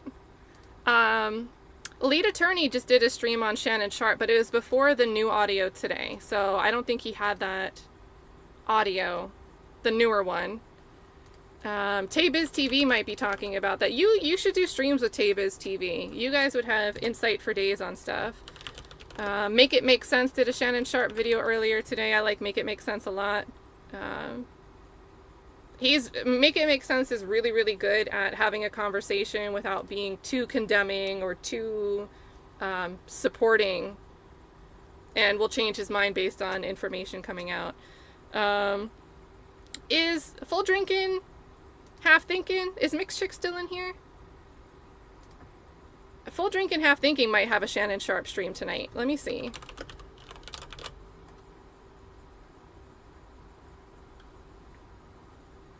And why aren't you just doing a stream on it, Chill? Full Drinking, Half Thinking. Yeah, so he's got one coming up in about an hour. I don't think it'll let me redirect to his channel. I can't redirect to his channel, but Full Drinking and Half Thinking, no G's, is going to be doing a Shannon Sharp Expensive Mistake is the title of the video.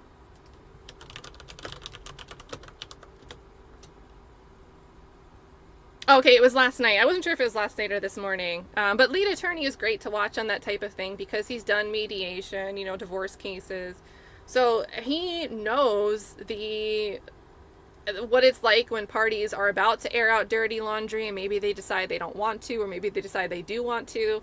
And obviously with the case involving Shannon Sharp and Gabby Zuniga, they're going for the airing out of the dirty laundry, right? And now it's in the court of public opinion.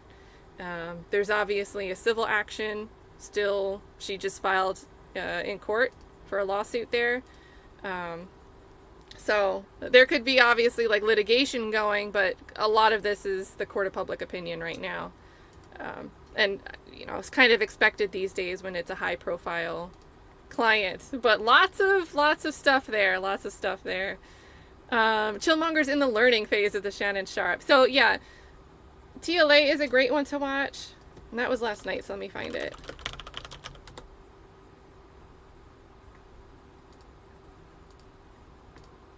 And Pam Entertainment TV and Blues House did a video on Shannon Sharp. Let me get that one. That was last night too. I think it was on Pam's channel. And they also looked a little bit at the Michelle Evans Bundy. She's representing herself pro se in the New York case against Shannon Sharp. And I just gotta say, just because there's multiple people saying something, I still think we've got to look at the facts individually for what they are. I've got some questions about the New York case. I've got some questions. That one has more filings on the docket because it's been open since 2023. Pam looked at it yesterday, so I'm going to give you guys a link to, if you guys want to check out some of the Michelle Evans stuff involving Shannon Sharp. Here is Pam and Blue.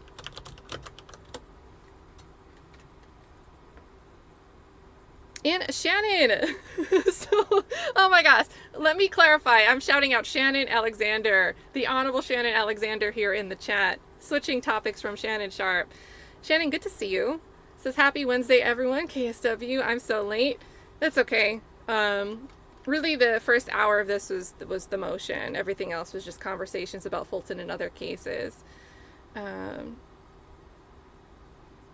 And I didn't know he did a whole new live today. I saw he did the statement in like the plaid stripe suit.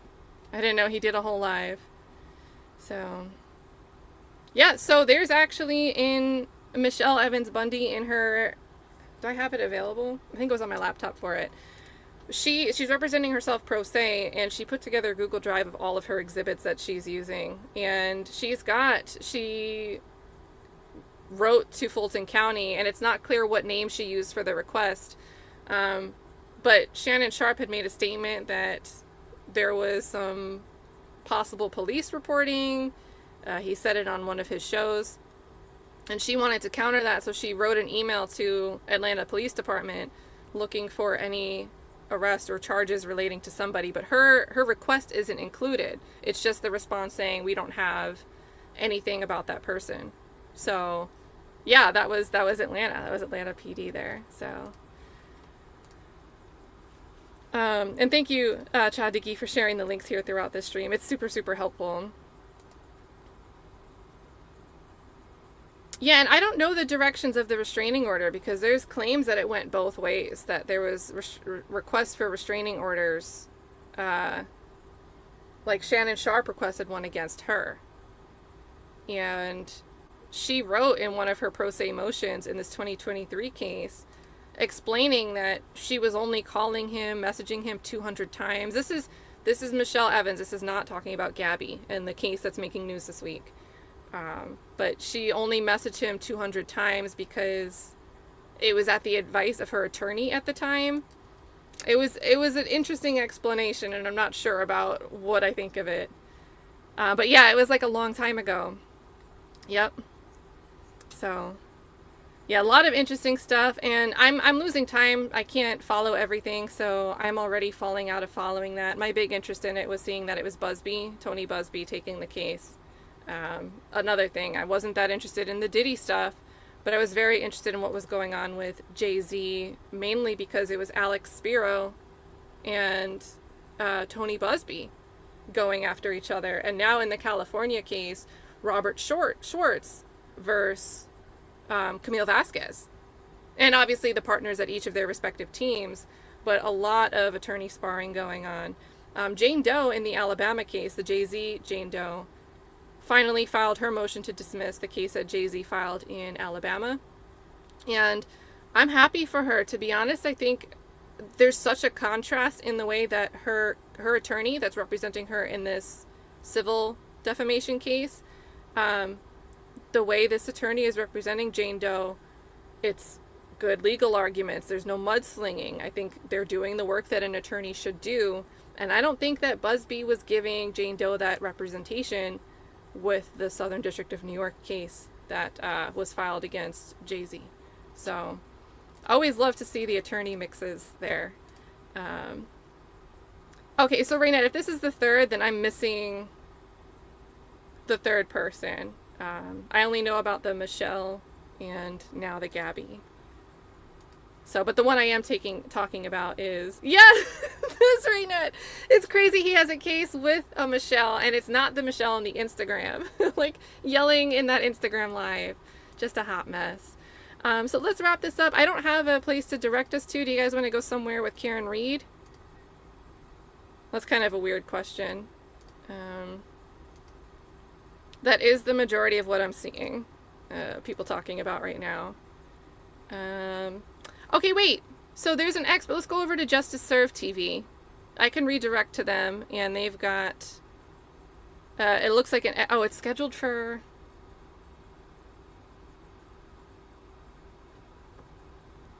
it says scheduled.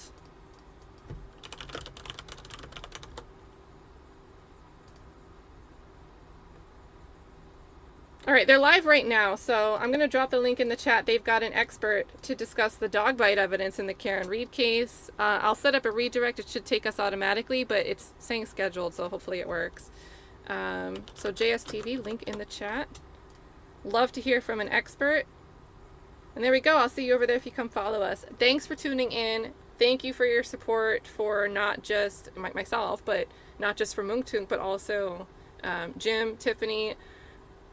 They make their own decisions on what they do, but I do feel like the support, saying that it's important, I wonder how many more people we can motivate to fight for people on one hand, and on the flip side, the prosecutors, if we can motivate prosecutors just to try to do the right thing from the start. So I think it's important that you're showing up.